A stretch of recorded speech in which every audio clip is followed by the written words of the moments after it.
Yes सरकार, नमस्कार। माहौल जबरदस्त, शानदार। आई होप जिंदगी मस्त चल रही है आपकी एंड। सर, आपके एंड पर जीएसटी क्या होता है ये धीरे धीरे अब आपको समझ में आएगा। एंड सरकार, आपको अब तक ये समझ में आया कि आखिर ये 10 का क्रेडिट क्यों मिला। हमने लास्ट लेक्चर में पढ़ा था क्या, आखिर 10 का क्रेडिट क्यों मिल रहा है, कैसे मिल रहा है। धीरे धीरे आप इनडायरेक्ट टैक्स को समझ रहे हो। और सरकार, आइए हम बात शुरू करते हैं। सर, अगले लेवल पे चलते हम, पर पहले बात कर लेते हैं हमने कल क्या पढ़ा था बेटा, कि आखिर ये 10 का क्रेडिट क्यों मिला। क्यों मिला सर, एक बार रिवाइज करिए, एक बार बात करिए मेरे से आप। सर, क्योंकि ये चीजें समझना बहुत जरूरी है कि सर कब कौन सा टैक्स लग रहा है और कैसे क्रेडिट मिल रहा है, क्योंकि वही नेक्स्ट लेवल पे आपको लेके जाएगा। देखिए सर, हमने लास्ट लेक्चर में पढ़ा था क्या, अगर आप मैन्युफैक्चरर हो, कोई गुड्स मैन्युफैक्चर करते हो, तो एक्साइज ड्यूटी लगती है, central excise duty which is the revenue of central government. Sir, sale of goods पर सर सेल्स टैक्स लगता है। सर, स्टेट गवर्नमेंट का रेवेन्यू होता है वेट, और इंटरस्टेट सेल करने पे लगता है CST which is the revenue of central government. Again clear. Services अगर आपने सप्लाई करी, जैसे आपने टेलीकॉम सर्विसेज दी, सर आपने कोचिंग सर्विसेज प्रोवाइड करी, कोई भी सर्विस आप प्रोवाइड कर रहे हो, कंसल्टेंसी सर्विसेज वगैरह कुछ भी, उस पर लगता था पहले क्या, service tax, and which is also the revenue of central government. Clear. Okay, तो सर अगर हम मोटा मोटी बात करें तो excise duty and service tax is the revenue of central government, VAT is the revenue of state government, CST को थोड़ा छोड़िए, भी इग्नोर करो सर। ओके सर, ये मेन टैक्सेस है। ओके, अब सरकार, आपने और हमने पढ़ा था क्या, आखिर ये 10 का क्रेडिट क्यों मिला। सर, हमने सिस्टम पढ़ा था क्या कि मल्टीपल टैक्सेशन क्या होता है, कैस्केडिंग इफेक्ट क्या होता है, सर वैल्यू एडिशन पे टैक्स क्या होता है, सर आखिर आया सैनवेट क्रेडिट, और उसके बाद आया क्या, सैनवेट एंड वेट। हमने कल पढ़ा था क्या, आखिर 10 का क्रेडिट क्यों मिला। शायद आपको पूरा फिट हो गया सर, दिमाग में आपको समझ में आ गया कि 10 का क्रेडिट क्यों मिला, क्योंकि टैक्स जो लग रहा है पूरे 140 पे लग रहा है, विच इंक्लूड्स 100। अरे टैक्स लग रहा है पूरे 140 लग रहा है, which includes 100 on which we have already paid the tax, और वापस से पूरे 140 इंक्लूडिंग 100 पे टैक्स लग रहा है यार। So to avoid the multiple taxation and cascading effect 10 का क्रेडिट मिला। सेम वे वेट का, सर 6.16 का लायबिलिटी पे करने के लिए आपने 4.4 का वेट क्रेडिट लिया। अब क्वेश्चन आता है क्या, 4.4 का वेट क्रेडिट क्यों मिला। सर सेम फंडामेंटल, क्योंकि टैक्स लग रहा है पूरे 154 पर, which includes 110 on which we have already paid the weight, और वापस से पूरे 154 इंक्लूडिंग 110 पे वेट लग रहा है। So to avoid the multiple taxation and cascading effect 4.4 का वेट क्रेडिट मिला, मतलब फंडामेंटल एब्सोल्युटली सेम। और हमने ये भी बात करी थी क्या सर, आपने सैनवेट क्रेडिट जो है वो सेंट्रल गवर्नमेंट का टैक्स है, सेंट्रल गवर्नमेंट को पे किया तो क्रेडिट भी सेंट्रल गवर्नमेंट ही देगा। स्टेट गवर्नमेंट का टैक्स वेट है, वेट आपने स्टेट गवर्नमेंट को पे किया तो उसका क्रेडिट भी स्टेट गवर्नमेंट देगा। सैनवेट वेट में काम नहीं आ सकता, वेट सैनवेट में काम नहीं आ सकता। सरकार, फिर हमने बात करी थी क्या कि सर अगर आपकी सेल पर सैनवेट, अगर आपकी सेल पर एक्साइज की लायबिलिटी आती है, वेट की लायबिलिटी नहीं आती, तो सैनवेट क्रेडिट मिलेगा पर वेट क्रेडिट नहीं मिलेगा। आपकी सेल पे वेट की लायबिलिटी आती है, एक्साइज की लायबिलिटी नहीं आती है, मान लो आपके आउटपुट पर एक्साइज एग्जम्प्ट है, अरे हाँ ना भाई sir, if only VAT is levied but excise duty is not levied, तो वेट का क्रेडिट मिलेगा, सैनवेट क्रेडिट नहीं मिलेगा। अगर केवल एक्साइज लगता है तो वेट नहीं लगता है तो सर सैनवेट क्रेडिट मिलेगा, वेट का क्रेडिट नहीं मिलेगा। दोनों लगते हैं, दोनों क्रेडिट मिलेगा। सर दोनों में से कुछ भी नहीं लगता तो कोई क्रेडिट नहीं मिलेगा। हाँ है ना भाई, ये हमने कल बात करी थी। आइए नेक्स्ट लेवल पे चलते सरकार, ध्यान देना बेटा। सर अब नेक्स्ट पॉइंट आ रहा है, शायद मैंने कनेक्ट कर दिया कल जो आपने पढ़ा था बेटा, कि आखिर 10 का क्रेडिट क्यों मिला, कैसे मिल रहा है। अब मेरे मालिक, एक बहुत ही मस्त, एक बहुत ही शानदार, बहुत ही सुंदर बात आती है कि सर देखो सर, मैंने आपको बताया था सर्विस टैक्स लगता है सर्विसेज सप्लाई करने में। देखो बेटा, अब तक जीएसटी नहीं आया है, अभी हम सिस्टम समझ रहे, पूरा सिस्टम समझ में आया ना, फंडामेंटल इतना स्ट्रांग होगा आपका कि माहौल बनेगा आगे चैप्टर पढ़ते वक्त। सरकार, आपने सर्विसेज सप्लाई करी, बिफोर जीएसटी की बात कर रहा हूं बच्चों आपसे, प्री जीएसटी अगर आपने सर्विसेज सप्लाई करी, सर्विसेज के सप्लाई करने में क्या लगेगा बेटा, सर्विस टैक्स लगेगा, which is the revenue of central government. Service tax is the revenue of central government. Sir sale of goods पर वेट लगता है, VAT is the revenue of state government. अभी सीएसटी को इग्नोर करो sir आप। CST भले ही revenue किसका है, सेंट्रल गवर्नमेंट का, but it is collected by पहले स्टेट गवर्नमेंट कलेक्ट करता है, जो सेलिंग स्टेट होता है वो कलेक्ट करता है, और फिर सेंट्रल गवर्नमेंट के अकाउंट के साथ एडजस्टमेंट होता है इनका। सर अब सीएसटी को इग्नोर करिए बेटा, ठीक है। सर सेल ऑफ गुड्स पे लगता है वेट, सर्विसेज सप्लाई करने पे लगता है service tax, sir goods manufacture करने पे लगता है central excise duty which is the revenue of central government. मतलब एक्साइज और सर्विस टैक्स दोनों रेवेन्यू किसका है बेटा, सेंट्रल गवर्नमेंट का। वेट किसका रेवेन्यू बेटा, स्टेट गवर्नमेंट का। सर दिल थाम के सुनेगा, सर पता है, अगर आपने, आई रिपीट, अगर आपने सर्विसेज सप्लाई करी तो सर्विसेज पर टैक्स की लायबिलिटी आएगी, नाम क्या होगा, सर्विस टैक्स। ओ भाई, हाँ, नहीं नहीं, हमारे पीछे से कोई हमको वार नहीं कर रहा। सर सुनना बात को ध्यान से, सर्विसेज सप्लाई करने में क्या लगता है बेटा, service tax. Service tax is the revenue of central government. तो मान लो मैं सर्विसेज सप्लाई कर रहा हूं, दिल थाम के सुनना बेटा, I am a service supplier, जैसे कोचिंग सर्विस प्रोवाइड कर रहा हूं, कोचिंग सर्विसेज प्रोवाइड करने के लिए मैंने ये आईपैड परचेज किया, कैमरा परचेज किया, सर कई सारे गुड्स आप देखते हो हमने परचेज करी, चोरी करके तो लाए नहीं भाई, परचेज ही करी हुई ना यार। सर अब मैं बिफोर जीएसटी की बात कर रहा हूं, जब मैंने परचेज किया होगा उसमें मान लो एक्साइज ड्यूटी पे किया, लैपटॉप परचेज किया, आईपैड परचेज किया, कैमरा परचेज किया, इनके परचेज पे मैंने एक्साइज ड्यूटी पे किया। एक्साइज ड्यूटी जो मैंने परचेज पे किया वो किसको पे किया होगा बेटा, सेंट्रल गवर्नमेंट को, मतलब पे तो सप्लायर को किया होगा पर उसने अल्टीमेटली किसको पे किया होगा, सेंट्रल गवर्नमेंट को। सो मैंने purchase of input, purchase of capital goods, इन पे एक्साइज पे किया, एक्साइज किसको गया, सेंट्रल गवर्नमेंट को। अब जब मैं सर्विसेज प्रोवाइड करूंगा, मेरा आउटपुट क्या है, सर्विसेज, जब मैं सर्विसेज सप्लाई करूंगा अगेन क्या लगेगा, सर्विस टैक्स। वो सर्विस टैक्स मुझे किसको पे करना है, सेंट्रल गवर्नमेंट को। तो मेरा क्वेश्चन सिंपल सा आपसे ये है, सिंपल क्वेश्चन मेरा आपसे ये बेटा, कि सर्विसेज सप्लाई करने पे लग रहा है service tax which is the revenue of central government, मेरे को सर्विस टैक्स देना है सेंट्रल गवर्नमेंट को, पर ये सर्विसेज प्रोवाइड करने के लिए मैंने कुछ इनपुट परचेज किए, कुछ कैपिटल गुड्स परचेज किए, इन पे मैंने एक्साइज ड्यूटी पे किया, और वो भी किसको पे किया था, सर अल्टीमेटली सेंट्रल गवर्नमेंट के पास गया था एक्साइज ड्यूटी बेटा। क्लियर। क्वेश्चन आता है क्या, सर जब मैं अपने आउटपुट पर सर्विस टैक्स पे कर रहा हूं, इनपुट पे मैंने एक्साइज पे किया हुआ है साहब, दोनों सेंट्रल गवर्नमेंट को पे करना है। सर अब आप मुझे बताओ क्रेडिट मिलना चाहिए कि नहीं मिलना चाहिए, दिल क्या कहता है बेटा, सर जी हाँ जी हाँ, जब आपका दिल कह रहा है वो दिल बिल्कुल सही कह रहा है। और यस, गवर्नमेंट ने बोला क्या, कोई चिंता मत करो, अगर आपने purchase of inputs, purchase of capital goods मतलब मशीन वगैरह, इनके परचेज करने पे आपने एक्साइज पे किया हुआ है और आपकी सेल पर सर्विस टैक्स लगता है, आप सर्विस सप्लायर हो, कोई चिंता वाली बात नहीं है। परचेज पे जो आपने एक्साइज पे किया उसका सेनविट क्रेडिट मिलेगा, और वो सेनविट क्रेडिट आप यूज कर सकते हो आपकी सर्विस टैक्स की लायबिलिटी को पे करने के लिए। Clear. So I repeat, service tax हो या एक्साइज हो, दोनों को क्या मिलता है, सेनविट क्रेडिट, क्योंकि दोनों ही क्या है, सेंट्रल गवर्नमेंट के टैक्सेस है। सर मेरी तरफ ध्यान देना बेटा, मजा आएगा, माहौल बनेगा। सरकार वापस बोलता बेटा मैं point, sir if you are a service supplier, services supply करने में क्या लग रहा है बेटा, सर्विस टैक्स। और सर अगर आपने परचेज पे एक्साइज पे किया, वो भी किसको पे किया, sir you have paid the excise duty to whom, central government. So central government will allow the senvit credit of central excise duty to pay the liability of service tax. मतलब ये हो गया मेरे मालिक, सिंपल सा ये system हो गया कि आपने इनपुट परचेज किए होंगे। देखो आज मैं सर्विस सप्लायर हूं, मैंने सर्विसेज सप्लाई करने के लिए किसी से मार्केटिंग सर्विसेज ली, अकाउंटिंग सर्विसेज ली, ऑडिटिंग सर्विसेज ली, कंसल्टेंसी सर्विसेज ली। ये जो मैंने इनपुट सर्विसेज ली, देखो सर्विसेज अगर परचेज कर रहा हूं उसको बोलते हैं इनपुट सर्विस। कुछ मशीन्स वगैरह परचेज कर रहा हूं उसको बोलते हैं कैपिटल गुड्स। रॉ मटेरियल वगैरह, रनिंग अकाउंट के खर्चे जो होते हैं बेटा, सर डे टू डे खर्चे जो रनिंग वाले अकाउंट खर्चे होते हैं, जैसे रॉ मटेरियल वगैरह हो गया, ये होते हैं इनपुट्स। तो मैंने इनपुट परचेज किया हो, कैपिटल गुड्स परचेज किया हो या इनपुट सर्विस परचेज किया हो, इनके परचेज पे भले मैंने एक्साइज ड्यूटी पे किया हो या सर्विस टैक्स पे किया हो। सर्विसेज परचेज करेगी तो सर्विस टैक्स पे किया होगा, सर गुड्स परचेज किया होगा तो एक्साइज पे किया होगा। सर दोनों का, सर मेरे को क्या मिलने वाला है, सेनवेट क्रेडिट मिलने वाला है। अब मेरी सेल पर, सिंस मैं सर्विसेज सप्लाई कर रहा हूं मेरे मालिक, सर्विसेज पर लायबिलिटी आती है किसकी, सर्विस टैक्स की। सर्विस टैक्स की लायबिलिटी आती है, उस सर्विस टैक्स की लायबिलिटी को पे करने के लिए सर मैंने परचेज पे एक्साइज और सर्विस टैक्स जो पे किया था उन दोनों का सेनविट क्रेडिट में लेके यूज कर सकता हूं, और मेरी लायबिलिटी सर्विस टैक्स की पे कर दूंगा after using the CENVAT credit available with मी।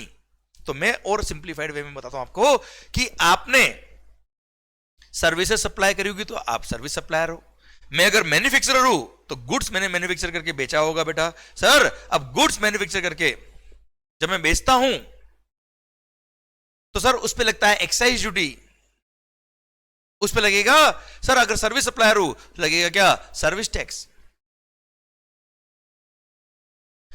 अब मेरे आउटपुट गुड्स हो या आउटपुट सर्विस हो, एक्साइज की लायबिलिटी हो या सर्विस टैक्स की लायबिलिटी हो, सर मेरे को पे किसको करना है, सेंट्रल गवर्नमेंट को पे करना है। अब मैंने परचेज पर एक्साइज ड्यूटी पे किया हो या परचेज ऑफ सर्विसेज पर सर्विस टैक्स पे किया हो, कोई फर्क नहीं पड़ता, सिंस दोनों टैक्स किसकी रेवेन्यू है, सेंट्रल गवर्नमेंट की रेवेन्यू। इसलिए मैंने इनपुट परचेज किया हो, इनपुट सर्विस परचेज किया हो या कैपिटल गुड्स परचेज किया हो, इन सब के परचेज पे मैंने एक्साइज ड्यूटी या सर्विस टैक्स जो भी पे किया, इन दोनों को एक ही अकाउंट में डालने का नाम क्या होगा, सैनवेट क्रेडिट अकाउंट। क्या नाम होगा बेटा, सैनवेट क्रेडिट अकाउंट में इन दोनों को डाल देने का, भूल जाने का कि परचेज पे एक्साइज पे किया या सर्विस टैक्स पे किया, दोनों ही फंड आ गया। परचेज पे जो टैक्स पे किया वो आ गया कहां पर, सैनवेट क्रेडिट अकाउंट में आ गया। अब मेरी लायबिलिटी, अगर मैन्युफैक्चरर होऊंगा तो एक्साइज की लायबिलिटी आएगी, सर्विस सप्लायर होऊंगा तो सर्विस टैक्स की लायबिलिटी आएगी। अब मेरी लायबिलिटी सर्विस टैक्स की हो या एक्साइज की हो, सर मेरे को वो सैनवेट क्रेडिट जो अकाउंट में पैसा पड़ा है वो मैं यूज कर लूंगा, वो यूज मेरे आ जाएगा मेरी लायबिलिटी को पे करने के में। वो लायबिलिटी भली सर्विस टैक्स की हो या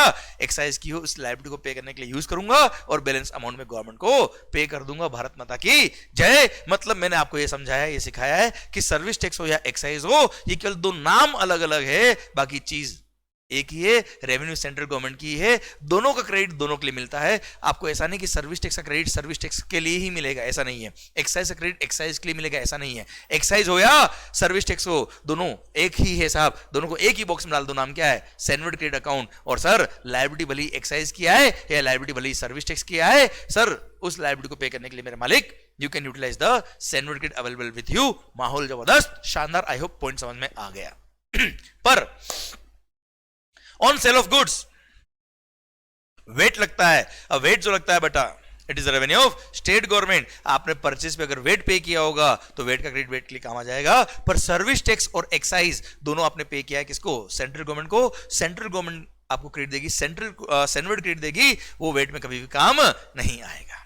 ठीक है, डन। अच्छा एक बात और लास्ट बता देता मैं आपको, अगर आपने परचेज ऑफ गुड्स पर इंटरस्टेट गुड्स परचेज किया, मतलब मैं हूं महाराष्ट्र में, मैंने गुड्स परचेज किया कहां से, गुजरात से, उस पर सीएसटी लगता था, सेंट्रल सेल्स टैक्स सीएसटी। और खास बात, परचेज पे जो सीएसटी पे किया उसका 1 रुपए का भी कोई क्रेडिट नहीं मिलता था, ना सैनवेट क्रेडिट मिलता है ना ही उसका वेट क्रेडिट मिलता है, वो हमेशा कॉस्ट का पार्ट ही बनता था। जी हाँ, ये भी इंटरस्टेट परचेज करने पे एक हेडेक थी पुराने लॉज के अंदर, ये लकुना था, ये डिफिकल्टी थी। ये सर एक तरह से हमारा दुश्मन था सीएसटी, जिसका हमको कोई क्रेडिट नहीं मिलता था, ये हमारा एक तरह से कॉस्ट का पार्ट बनता था, हमारा लॉस होता था बेटा। इसलिए मैं सीएसटी के लिए आपको कह रहा हूं, इग्नोर करो बेटा।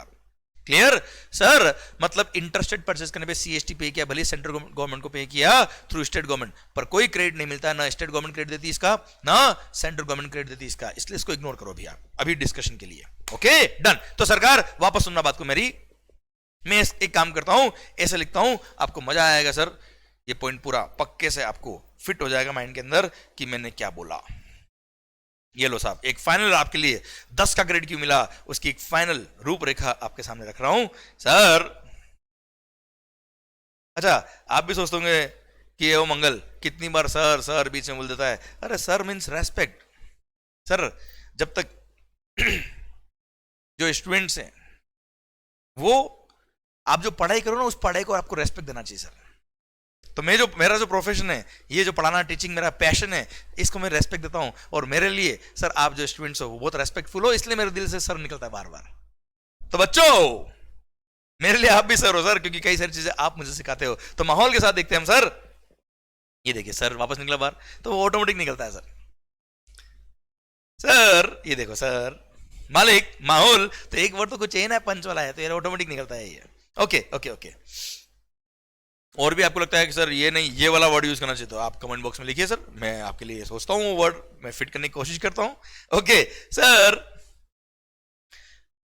अगर आई एम अ मैन्युफैक्चरर या I am a service supplier, समझना बात को ध्यान से, मैं एक मैन्युफैक्चरर, चलो आप, अब इस पे मैं लिख रहा हूं क्या, एक्साइज ड्यूटी,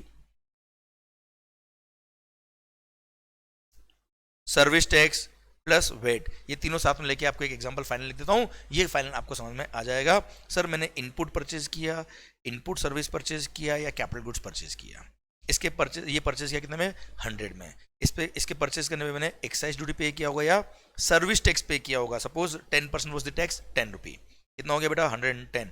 मैंने इसके परचेज करने पे वेट पे किया होगा, अगर गुड्स होगा तो देखो सर्विसेज होगी तो मैंने वेट पे ही नहीं किया होगा, सर्विसेज पे सर्विस टैक्स ही लगता है, वेट लगता है इनका बेटा। तो मैं मान रहा हूँ इनपुट और कैपिटल गुड्स पे जो एक्साइज के साथ में मैंने वेट पे किया होगा 4.4 सपोज, ये मेरा परचेज इनवॉइस है बेटा। क्लियर? मेरे सेल पर एक्साइज भी लगता है, मेरे सेल पर वेट भी लगता है, तो मैंने क्या किया बेटा, एक्साइज हो या सर्विस टैक्स हो, परचेज पे एक्साइज पे किया या सर्विस टैक्स पे किया, कोई दिमाग नहीं लगाया, डायरेक्ट मैंने क्या कर दिया, सर्टिफिकेट अवेल्ड। कितने का मालिक? 10 का। तो मेरी सर प्लस जो वेट पे किया उसका मैंने इनपुट टैक्स क्रेडिट अवेल कर लिया, वेट का कितने का बेटा, 4.4 का। तो अल्टीमेटली मेरी कॉस्ट कितनी होगी बच्चों, वही एग्जांपल है बेटा, सेम। क्लियर? इसमें बस सर्विस टैक्स और ऐड कर दिया मैंने, कॉस्ट हो गई 100, वैल्यू एडिशन मैंने क्या कितना बेटा, अब तो आपको याद हो गए फिगर, सर जल्दी बोलो, 40, टोटल कितना हो गया 140। ये मेरा आउटपुट गुड्स या आउटपुट सर्विस बन गया। क्लियर? कितने का, 140 का। सर आउटपुट गुड्स होगा तो एक्साइज की लायबिलिटी आएगी, सर्विसेज होगी तो सर्विस टैक्स की लायबिलिटी आएगी। Suppose 10% was the rate of tax, 14, 154। Sir अब मैंने अगर गुड्स होगा तो वेट लगेगा, देखो सर्विसेज पे वेट नहीं लगता बेटा। मान लो रेट ऑफ टैक्स कितना है, 4% होता है, कितना 6.16, टोटल कम्स टू 160.16। ये मेरा सेल का इनवॉइस बन जाएगा। एंड सर इनडायरेक्ट टैक्स है, मैंने कस्टमर को बिल बनाया 160.16 का, उससे मैंने 160.16 लिया, उसमें से 14 क्या है मेरे मालिक, एक्साइज या सर्विस टैक्स की liability which is the revenue of central government. जब सेंट्रल गवर्नमेंट को मैं टैक्स पे करूंगा, एक्साइज या वेट, एक्साइज या सर्विस टैक्स, तो सर मैंने ऑलरेडी सर्टिफिकेट लिया हुआ है, ये 10 का क्रेडिट मैं क्या करूंगा, यूटिलाइज करूंगा, ये 10 का क्रेडिट मैंने यूज किया और बैलेंस 4 पे किया। 6.16 क्या है बेटा, वेट की लायबिलिटी है, मैंने 4.4 का वेट क्रेडिट यूज किया और 1.76 पे किया। भारत माता की जय। क्लियर? डन। अब सर आपने अगर नोट किया हो तो सर मैंने यहां पे क्या लिखा, एक्साइज हो या सर्विस टैक्स हो, सर इसकी लायबिलिटी पे करने के लिए मैंने सर्टिफिकेट यूज किया, और सर्टिफिकेट किसका यूज किया बेटा, एक्साइज या सर्विस टैक्स किसका भी यूज कर लिया। मतलब 1-to-1 कोरिलेशन रखने की जरूरत नहीं। पर वेट का क्रेडिट वेट में काम आएगा, सैंडविच में काम नहीं आएगा, सैंडविच का क्रेडिट वेट में काम नहीं आएगा। Okay done. सर फंडामेंटल शायद पूरा समझ में आ गया आपको। अब मैं नेक्स्ट स्टेप पे आपको लेके जा रहा हूं, दिल थाम के सुनिएगा। सर एक बड़ा ही सर शानदार वाला डिस्कशन मैं आपके साथ करने वाला हूं। अच्छा ये डिस्कशन करने वाला हूं मतलब मैं चाहता हूं आप इन्वॉल्व होए बात के अंदर और मजे से बात करें हम। सर मालिक आप मुझे बताओ कि यार अगर मैं एक मैन्युफैक्चरर हूं, अब ध्यान सुनना, 10 का ग्रेड क्यों मिला हमको पूरा समझ में आ गया, 4.4 का वेट ग्रेड क्यों मिला समझ में आ गया, एक्साइज हो सर्विस टैक्स हो वेट हो, कैसे ग्रेड मिलता है कैसे नहीं मिलता हमको समझ में आ गया। सर मान लो आई एम अ मैन्युफैक्चरर। अब मैन्युफैक्चरर के केस में सर दिल थाम के सुनना, अब जो बात कर रहे हैं उसकी वजह से जीएसटी क्यों आया आपको समझ में आएगा। Sir I am a manufacturer. अब मैन्युफैक्चरर पर हम एक मोटा मोटी 3 सेक्टर की बात कर रहे हैं, एक मैन्युफैक्चरिंग सेक्टर, एक ट्रेडिंग सेक्टर और एक सर्विस सेक्टर। यहां पे पुराने लॉज में क्या तकलीफ थी जिसकी वजह से इंडिपेंडेंट इंडिया का इतना बड़ा इकोनॉमिक रिफॉर्म करना पड़ा। Why GST was required? दिल थाम के सुनेगा, एक मेजर रीजन उसके पीछे मैं आपको समझाता हूं। बच्चों आई एम अ मैन्युफैक्चरर। अगर मैं मैन्युफैक्चरर हूं, मैन्युफैक्चरर पे क्या था बेटा, मैन्युफैक्चरिंग करने पे एक्साइज लगता था और बेचने पर गुड्स बेचेगा बेटा वो बना के, सर क्या लगता था, वेट लगता था। सिंस मैन्युफैक्चरर पे एक्साइज भी था और वेट भी था, इसलिए उस मैन्युफैक्चरर ने जितने भी गुड्स खरीदे होंगे, भले वो मशीन खरीदी हो, भले रॉ मटेरियल वगैरह खरीदे होंगे, जो भी परचेज किया होगा उन सब पे एक्साइज पे किया होगा और वेट पे किया होगा। सिंस उसकी लायबिलिटी वेट की भी आ रही है और एक्साइज की भी आ रही है, इसलिए उसने सैंडविच क्रेडिट भी ले लिया होगा एक्साइज का और वेट का क्रेडिट भी ले लिया होगा। और उसने अगर कंसल्टेंसी मार्केटिंग एटसेट्रा सर्विसेज ली है, उस पर सर्विस टैक्स पे किया होगा, उसका भी सैंडविच क्रेडिट उसको मिल जाएगा, कोई तकलीफ नहीं है। पर अगर आप एक सोच के देखिए, अगर आप एक सर्विस सप्लायर हो बेटा, दुख समझना दिल समझना सर, मजा आएगा। If I am a service supplier, में बिफोर जीएसटी की बात कर रहा हूं, अगर मैं सर्विसेज सप्लाई कर रहा हूं, मेरी सर्विस पे क्या लगता है बेटा, सर्विस टैक्स। मेरी सर्विस पे क्या लगता है बेटा, service tax. Sir service tax के साथ में वेट नहीं लगता, आपको पता है मैं सेल ऑफ गुड्स नहीं कर रहा, मैं केवल सर्विसेज सप्लाई कर रहा हूं। सर्विसेज सप्लाई करने पे केवल सर्विस टैक्स लगता है। अब सोचिए मैंने सर्विसेज प्रोवाइड करने के लिए आपसे सर्विसेज ली, कंसल्टेंसी मार्केटिंग एटसेट्रा, उस पर सर्विस टैक्स पे किया, सैंडविच ग्रेड मिल जाएगा। मैंने कोई मशीन परचेज की, लैपटॉप परचेज किया, आईपैड परचेज किया, कैमरा एटसेट्रा बहुत सारी गुड्स वगैरह परचेज करी, उनके परचेज पे एक्साइज पे किया, एक्साइज का सैंडविच ग्रेड मिल जाएगा। पर सर जो मैंने वेट पे किया हुआ है, जो मैंने वेट पे किया हुआ है सर, सिंस मेरी सेल पर केवल सर्विस टैक्स लग रहा, वेट लग नहीं रहा, इसलिए जो मैंने वेट पे किया उसका 1 रुपए का भी मेरे को क्रेडिट नहीं मिलता। और जब मेरे को क्रेडिट नहीं मिलता तो वो मेरी परचेज कॉस्ट का पार्ट बन जाएगा और अल्टीमेटली सर मेरी कॉस्टिंग बढ़ रही थी बेटा। मतलब मैं एंड कंज्यूमर नहीं हूं, फिर भी since I am a service supplier, मेरी सर्विसेज पर वेट नहीं लगता, तो मेरे को वेट का 1 रुपए का भी क्रेडिट नहीं मिल रहा, वो मेरी कॉस्ट का पार्ट बन रहा। अब सर ये दुख था सर्विस प्रोवाइडर्स को। और देखिए अगर मैं एक ट्रेडर हूं बेटा, मेरा शोरूम है, मैं ट्रेडिंग करता हूं गुड्स की, मैं मैन्युफैक्चरिंग नहीं करता। सर अगर मैं केवल ट्रेडर हूं, मैं अगर मैन्युफैक्चरिंग नहीं कर रहा, मैं गुड्स खरीद के बेचता हूं, मेरी दुकान है, मेरा शोरूम है, मेरा आउटलेट है, मेरा वेयरहाउस है, गोडाउन है, जहां से मैं गुड्स बेचता हूं, केवल मैन्युफैक्चरिंग नहीं करता बेटा मैं। तो ऐसे केस में सर जब मैं गुड्स बेचूंगा तब केवल वेट लगेगा, सेल्स टैक्स लगेगा, सर मेरे सेल पर कोई एक्साइज नहीं लगेगा, कोई सर्विस टैक्स नहीं लगेगा। अब सोचिए मैं एक ट्रेडर हूं, मेरा शोरूम है, मेरी दुकान है, मेरा एसी का शोरूम है, मेरे मोबाइल की दुकान है। सर क्या करता हूं बेटा मैं, जब मैंने वो एसी परचेज किया होगा मैन्युफैक्चरर से, उस पर एक्साइज पे किया होगा, उस पर वेट भी पे किया होगा। हाँ जी हाँ, जो वेट पे किया होगा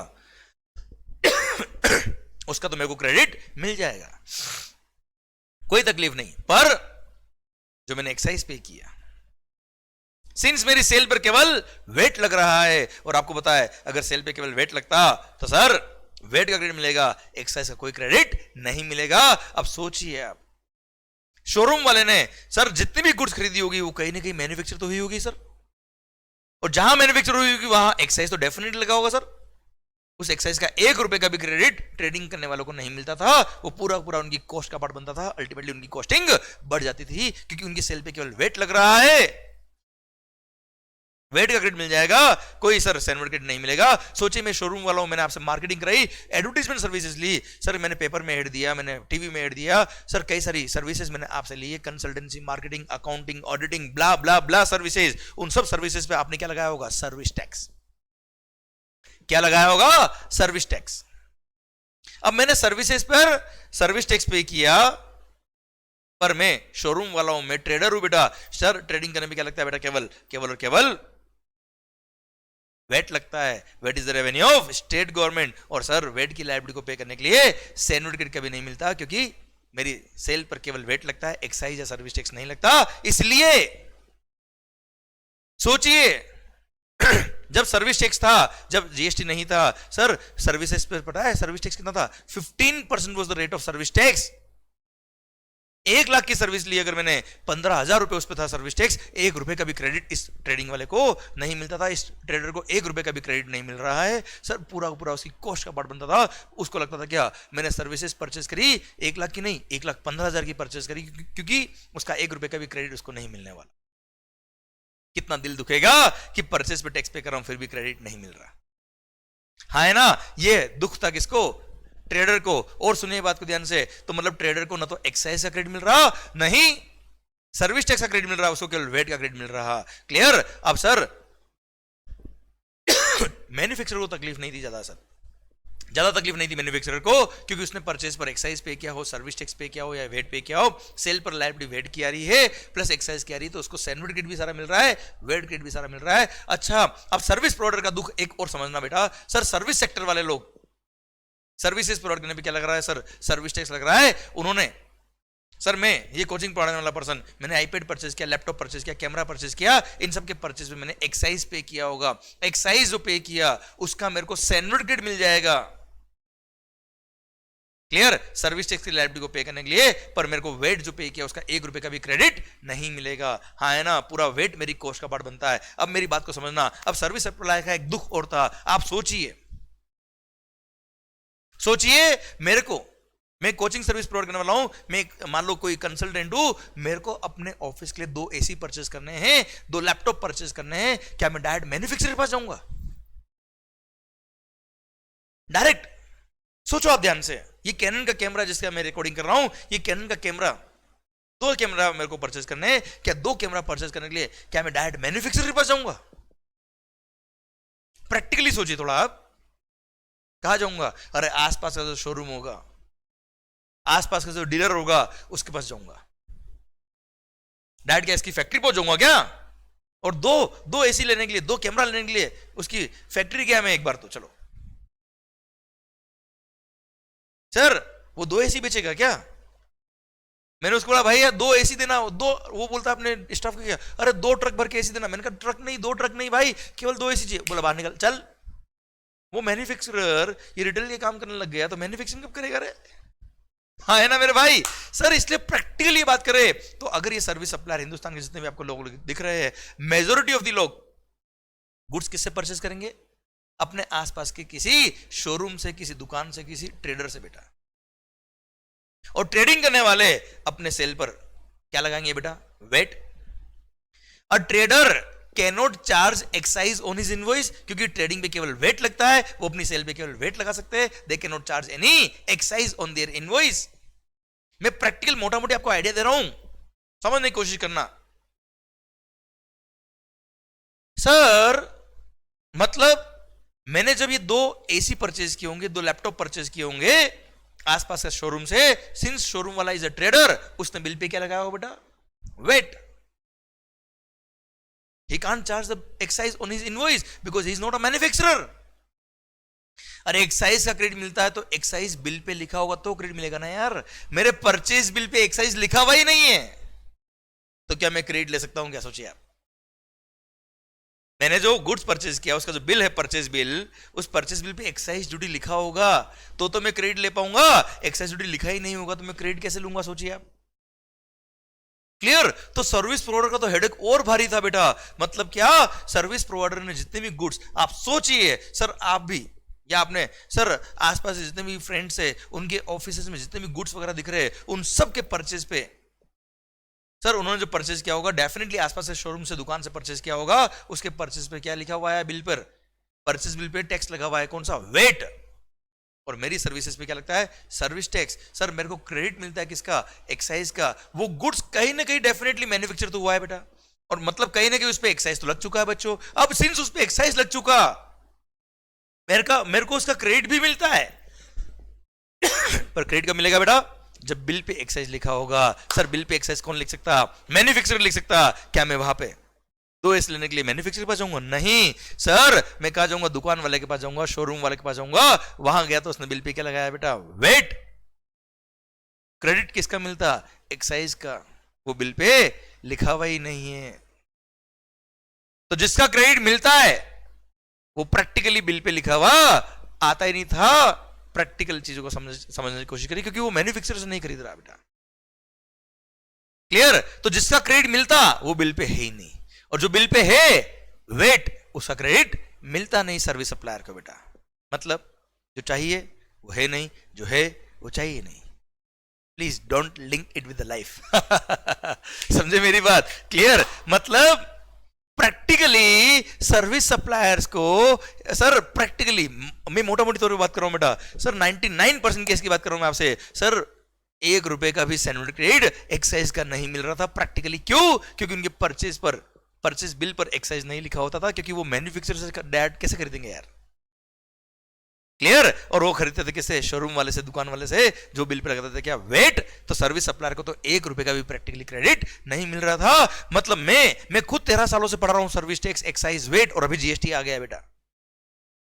मैंने खुद ने जीएसटी आने से पहले आज तक मैं खुद लोगों को पढ़ाता था क्या, 10 का क्रेडिट क्यों मिला, 10 का क्रेडिट क्यों मिला, ये 10 का क्रेडिट क्यों मिला। 13 साल से पढ़ा रहा हूं मैं बेटा, पर मैंने खुद ने आज तक 1 रुपए का सैनिटरी क्रेडिट नहीं लिया। सोचिए आप, सोचिए। तो सोचो आप, ये सर्विस सप्लायर जितनी भी गुड्स खरीद रहा है वो कहीं ना कहीं तो मैन्युफैक्चर हुई है, उस पर कहीं ना कहीं तो एक्साइज लगा है, पर 1 रुपए का भी क्रेडिट प्रैक्टिकली नहीं मिल पा रहा। सर जो मिल रहा है बिल पे टैक्स वो मिल रहा है वेट, जिसका क्रेडिट मिलता नहीं, जो चाहिए वो है नहीं बेटा। क्लियर। इसलिए this were the lacunas in the previous laws. Smooth flow of ITC नहीं हुआ करता था। अच्छा गवर्नमेंट ने मना नहीं किया सैनिटरी क्रेडिट के लिए, पर प्रैक्टिकली सैनिटरी क्रेडिट कभी मिल पाएगा, जब आप मैन्युफैक्चरर से खरीदोगे बेटा। इनफैक्ट डायरेक्ट मैन्युफैक्चरर खरीदने के लिए क्या हम एक 2 लैपटॉप या कुछ भी गुड्स खरीदने के लिए वहां जाएंगे क्या, नॉट पॉसिबल। सर ट्रेडिंग करने वाले लोग, सर उनको तो केवल वेट का ही क्रेडिट मिलता है, सर्विस टैक्स, एक्साइज का क्रेडिट तो उनको मिलता ही नहीं बेटा। अच्छा मैन्युफैक्चरर को तकलीफ नहीं थी, उसको सैनिटरी क्रेडिट, वेट दोनों लगता है, उसको दोनों को क्रेडिट मिलता है। पर उसको भी प्रैक्टिकली बात करिए, अगर आपकी फैक्ट्री है तो क्या जरूरी है क्या आपने अपनी फैक्ट्री के लिए जितनी भी गुड्स खरीदी होगी वो मैन्युफैक्चरर से खरीदी होगी बेटा? अरे मेरी फैक्ट्री है बेटा, फैक्ट्री में भी मान लो 4 एसी लगाना है बेटा, अब 4 एसी क्या 4 एसी डायरेक्ट मैन्युफैक्चरर से खरीद लूंगा क्या? मैं मैन्युफैक्चरर हूं तो क्या डायरेक्ट मैन्युफैक्चरर से ही परचेस करूंगा हमेशा क्या? हो सकता है मैंने भी ट्रेडर से परचेस कर लिया गुड्स, उस पर वेट लगा के आया, एक्साइज लगा के ही नहीं आया बेटा, तो सर ऑल दो उस पर एक्साइज कहीं ना कहीं लगा हुआ है क्योंकि गुड्स कहीं ना कहीं मैन्युफैक्चर हुआ है, पर मेरे को क्रेडिट प्रैक्टिकली नहीं मिल पाएगा क्योंकि प्रैक्टिकली बिल पे क्या लगा हुआ है बेटा? वेट। तो वेट का ही क्रेडिट मिलेगा, एक्साइज तो गया, कॉस्ट का पार्ट बन गया बच्चा वो तो कहीं ना कहीं। क्लियर? इसलिए sir there were lacunas in the previous laws, मेरे को 1 रुपए का भी क्रेडिट नहीं मिल पाता था प्रैक्टिकली, कई सारे केसेस में कुछ क्रेडिट मिल पाता था पर पूरा क्रेडिट नहीं मिलता था, smooth flow of input tax credit नहीं था, जिसकी वजह से अननेसेसरी मेरी कॉस्टिंग बढ़ती थी, कॉस्टिंग बढ़ने की वजह से मेरा महंगाई बढ़ता था और अल्टीमेटली सेल प्राइस बढ़ता ही था सर, मार्जिन कम होते थे बेटा। इसलिए there was a need of a system, there was a need of a system जो इन सब इल इफेक्ट को इरेडिकेट कर पाए। सर तो गवर्नमेंट के दिमाग में आइडिया आया, एक काम करते हैं, क्यों ना इन सारे टैक्सेस को मिक्स करके सिंगल टैक्स बना देते हैं, नाम होगा क्या?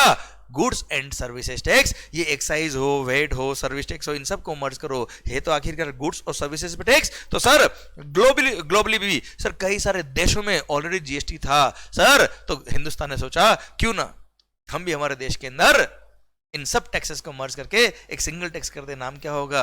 Goods and services tax. सपना देखा सरकार ने, क्या होगा? सपने में देखिए सर क्या हो रहा है सर, मतलब मैन्युफैक्चरर हुआ तो भी क्या लगाएगा? जीएसटी। ट्रेडर हुआ तो भी क्या लगाएगा? जीएसटी। सर्विस सप्लायर हुआ तो भी क्या लगाएगा? सेल पर जीएसटी। परचेज पे जीएसटी, सेल पे जीएसटी, परचेज पे जीएसटी, सेल पे जीएसटी। सर 100% आपका इनपुट टैक्स क्रेडिट चेन बिल्कुल फ्लो होगा, क्योंकि सर चक्कर ही नहीं है कि सर आपने bill pay, purchase bill pay ये टैक्स था, ये नहीं था, सेल बिल पे ये टैक्स है, ये नहीं है, अल्टीमेटली टैक्स लग रहा ना बच्चों, तो जीएसटी नाम रख दो, गुड्स एंड सर्विसेज टैक्स का नाम रख दो, परचेज पे जीएसटी, सेल पे जीएसटी, सारा आईटीसी मिलने वाला है, स्मूथ फ्लो ऑफ आईटीसी हो जाएगा। This is the main purpose behind introducing the GST. Different laws पढ़ने की जरूरत नहीं होगी, क्योंकि अगर हम वेट की बात करें, wait was the revenue of state government, और हर स्टेट का अपना अपना स्टेट का वेट लो, अपने अपने स्टेट के हिसाब से अलग अलग लो था।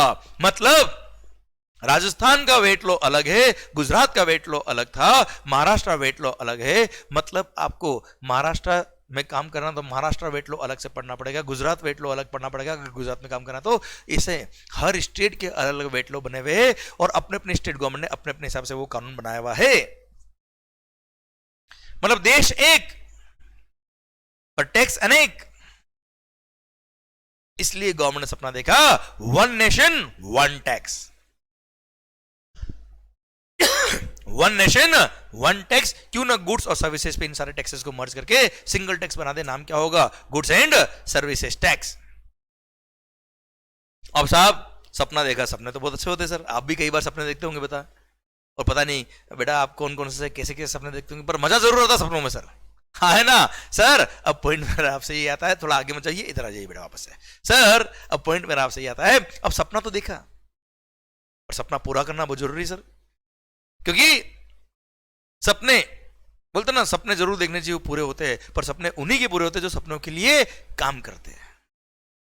इसलिए सरकार गवर्नमेंट लग गई सपनों को पूरा करने में, और sir goods and services tax को इंट्रोड्यूस करने के लिए गवर्नमेंट ने सोचा कि लाएंगे टैक्स।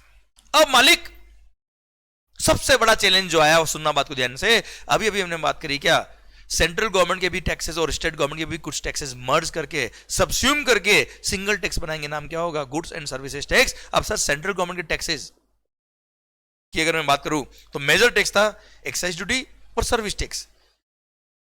क्लियर? यहां इनको मर्ज करने में तकलीफ नहीं थी, क्योंकि सैंडविच क्रेडिट दोनों को मर्ज करके रखा हुआ था, केवल नाम अलग अलग था। सैंडविच क्रेडिट तो एक्साइज हो या वेट, एक्साइज हो या सर्विस टैक्स दोनों का मिलता था बच्चों, पर तकलीफ थी किसकी? स्टेट गवर्नमेंट की, क्योंकि केवल सेंट्रल गवर्नमेंट के टैक्सेस मर्ज नहीं करने मेरे मालिक, सर्विस टैक्स और वेट ही, सर्विस टैक्स और एक्साइज ही मर्ज नहीं करना, वेट भी मर्ज करना, which is the major revenue of the state government. अब वहां पे क्या तकलीफ थी sir? Sir VAT is the revenue of state government, और हर स्टेट ने अपने अपने हिसाब से, अपने अपने सर्कमस्टेंसेस के हिसाब से अपने अपने कानून बनाए हुए थे। जैसे मैं बताता हूं आपको, क्या सर, विविधता में एकता भारत की विशेषता। आपने देखा होगा हिंदुस्तान ने इतने सारे स्टेट्स, यहां पे आप स्टेट चेंज करो, लोगों की लैंग्वेज चेंज हो जाएगी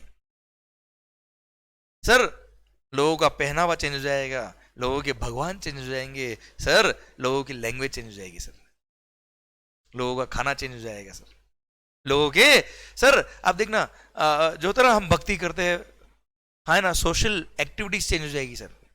तो हर स्टेट ने अपने अपने हिसाब से अपने अपने वेट लो बनाए हुए थे। अब पॉइंट आता है क्या, one nation one tax. Central excise duty तो पूरे देश में एक ही था, सर्विस टैक्स पूरे देश में एक ही था, पर वेट हर स्टेट में अलग था, है ना मालिक। और इसको भी अगर मर्ज कर दे, सिंगल टैक्स बना दे, नाम क्या रख दे, goods and service tax, goods and services tax, GST. तो सर स्टेट गवर्नमेंट का तो रेवेन्यू खत्म बेटा। आज देश को चलाने के लिए कई सारे काम दे रखे स्टेट गवर्नमेंट के। आज पता है आपको सर, पुलिस की सैलरी कहां से मिलती है? पुलिस स्टेट गवर्नमेंट के कंट्रोल में होती है साहब, स्टेट गवर्नमेंट इनकी सैलरीज पे करते हैं। जस्ट एक एग्जांपल दे रहा हूं मैं आपको। अब स्टेट गवर्नमेंट का जो मेजर रेवेन्यू है वेट का, वो अगर जीएसटी में मर्ज करके और जीएसटी का पूरा पूरा रेवेन्यू अगर आप सेंट्रल गवर्नमेंट को दे दोगे साहब, तो पुलिस वालों का एक जस्ट एग्जांपल दे रहा हूं, स्टेट गवर्नमेंट के इस तरह के खर्चे पूरे करने के लिए पैसा कहां से आएगा सर? या फिर अगर सारे टैक्सेस को मर्ज करके जीएसटी बना के सारे सारे टैक्स दे दी किसको, पूरा पूरा रेवेन्यू दे दी किसको, स्टेट गवर्नमेंट को, तो सेंट्रल गवर्नमेंट अपना काम कैसे चलाएगा साहब? आज रेलवे चलाने हैं, सर एयरक्राफ्ट चलाने हैं साहब, आज आर्मी अपॉइंट करनी है सर, ये कहां से होगा? चांद पे पहुंचना है मालिक, पहुंचे ना हम लोग, ऐसे पहुंचते भी रहेंगे हम, कैसे पहुंचेंगे? पैसा चाहिए ना मालिक, वो पैसा कहां से आएगा? अगर सारा रेवेन्यू स्टेट गवर्नमेंट को दे दिया, सेंट्रल गवर्नमेंट कैसे फंड्स इकट्ठा करेगा? इसलिए डिसीजन आया कि रेवेन्यू किसका होगा। इसलिए सिंस सेंट्रल गवर्नमेंट और स्टेट गवर्नमेंट दोनों के टैक्सेस मर्ज हो रहे हैं, क्या बोला मालिक, सेंट्रल गवर्नमेंट और स्टेट गवर्नमेंट के टैक्सेस मर्ज हो रहे हैं, सिंगल टैक्स बन रहा गुड्स एंड सर्विसेज टैक्स। तो वहां डिसीजन हुआ क्या, ये रेवेन्यू को मिल बांट के खाएंगे, मतलब आधा तेरा आधा मेरा, और सर जो भी जीएसटी का रेवेन्यू आएगा 50% जाएगा सेंट्रल गवर्नमेंट के पास, 50% जाएगा किसके पास, स्टेट गवर्नमेंट के पास। इसलिए सर जीएसटी को दो टुकड़ों में बांटा गया, सीजीएसटी और एसजीएसटी। सीजीएसटी मतलब central goods and services tax, SGST मतलब state goods and services tax. CGST will be the revenue of state central government, SGST will be the revenue of state government.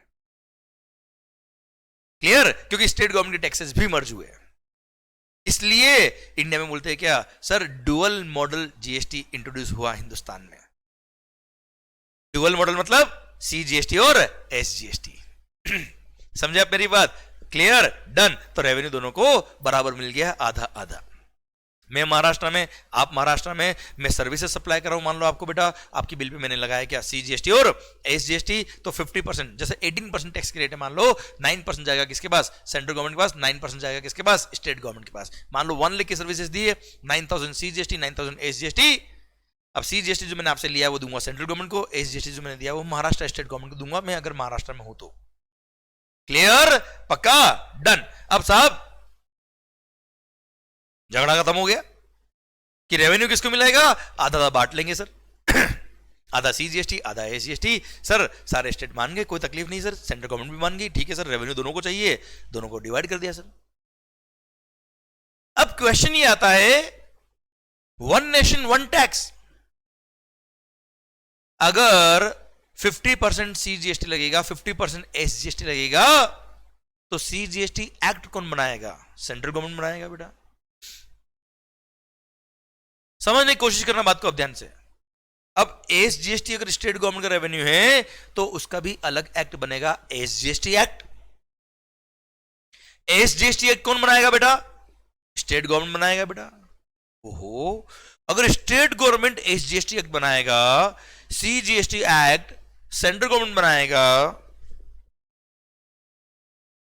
तो अगर हर state government ने अपने अपने हिसाब से अगर एसजीएसटी एक्ट अलग अलग बना दिया तो किसी स्टेट ने एसजीएसटी कुछ और बनाया होगा, किसी और स्टेट ने कुछ और बना दिया, तो sir one nation one tax का तो फंडामेंटल ही खत्म। जो मेक इन इंडिया प्रोजेक्ट है गवर्नमेंट का, सिंप्लीफिकेशन ऑफ टैक्सेशन,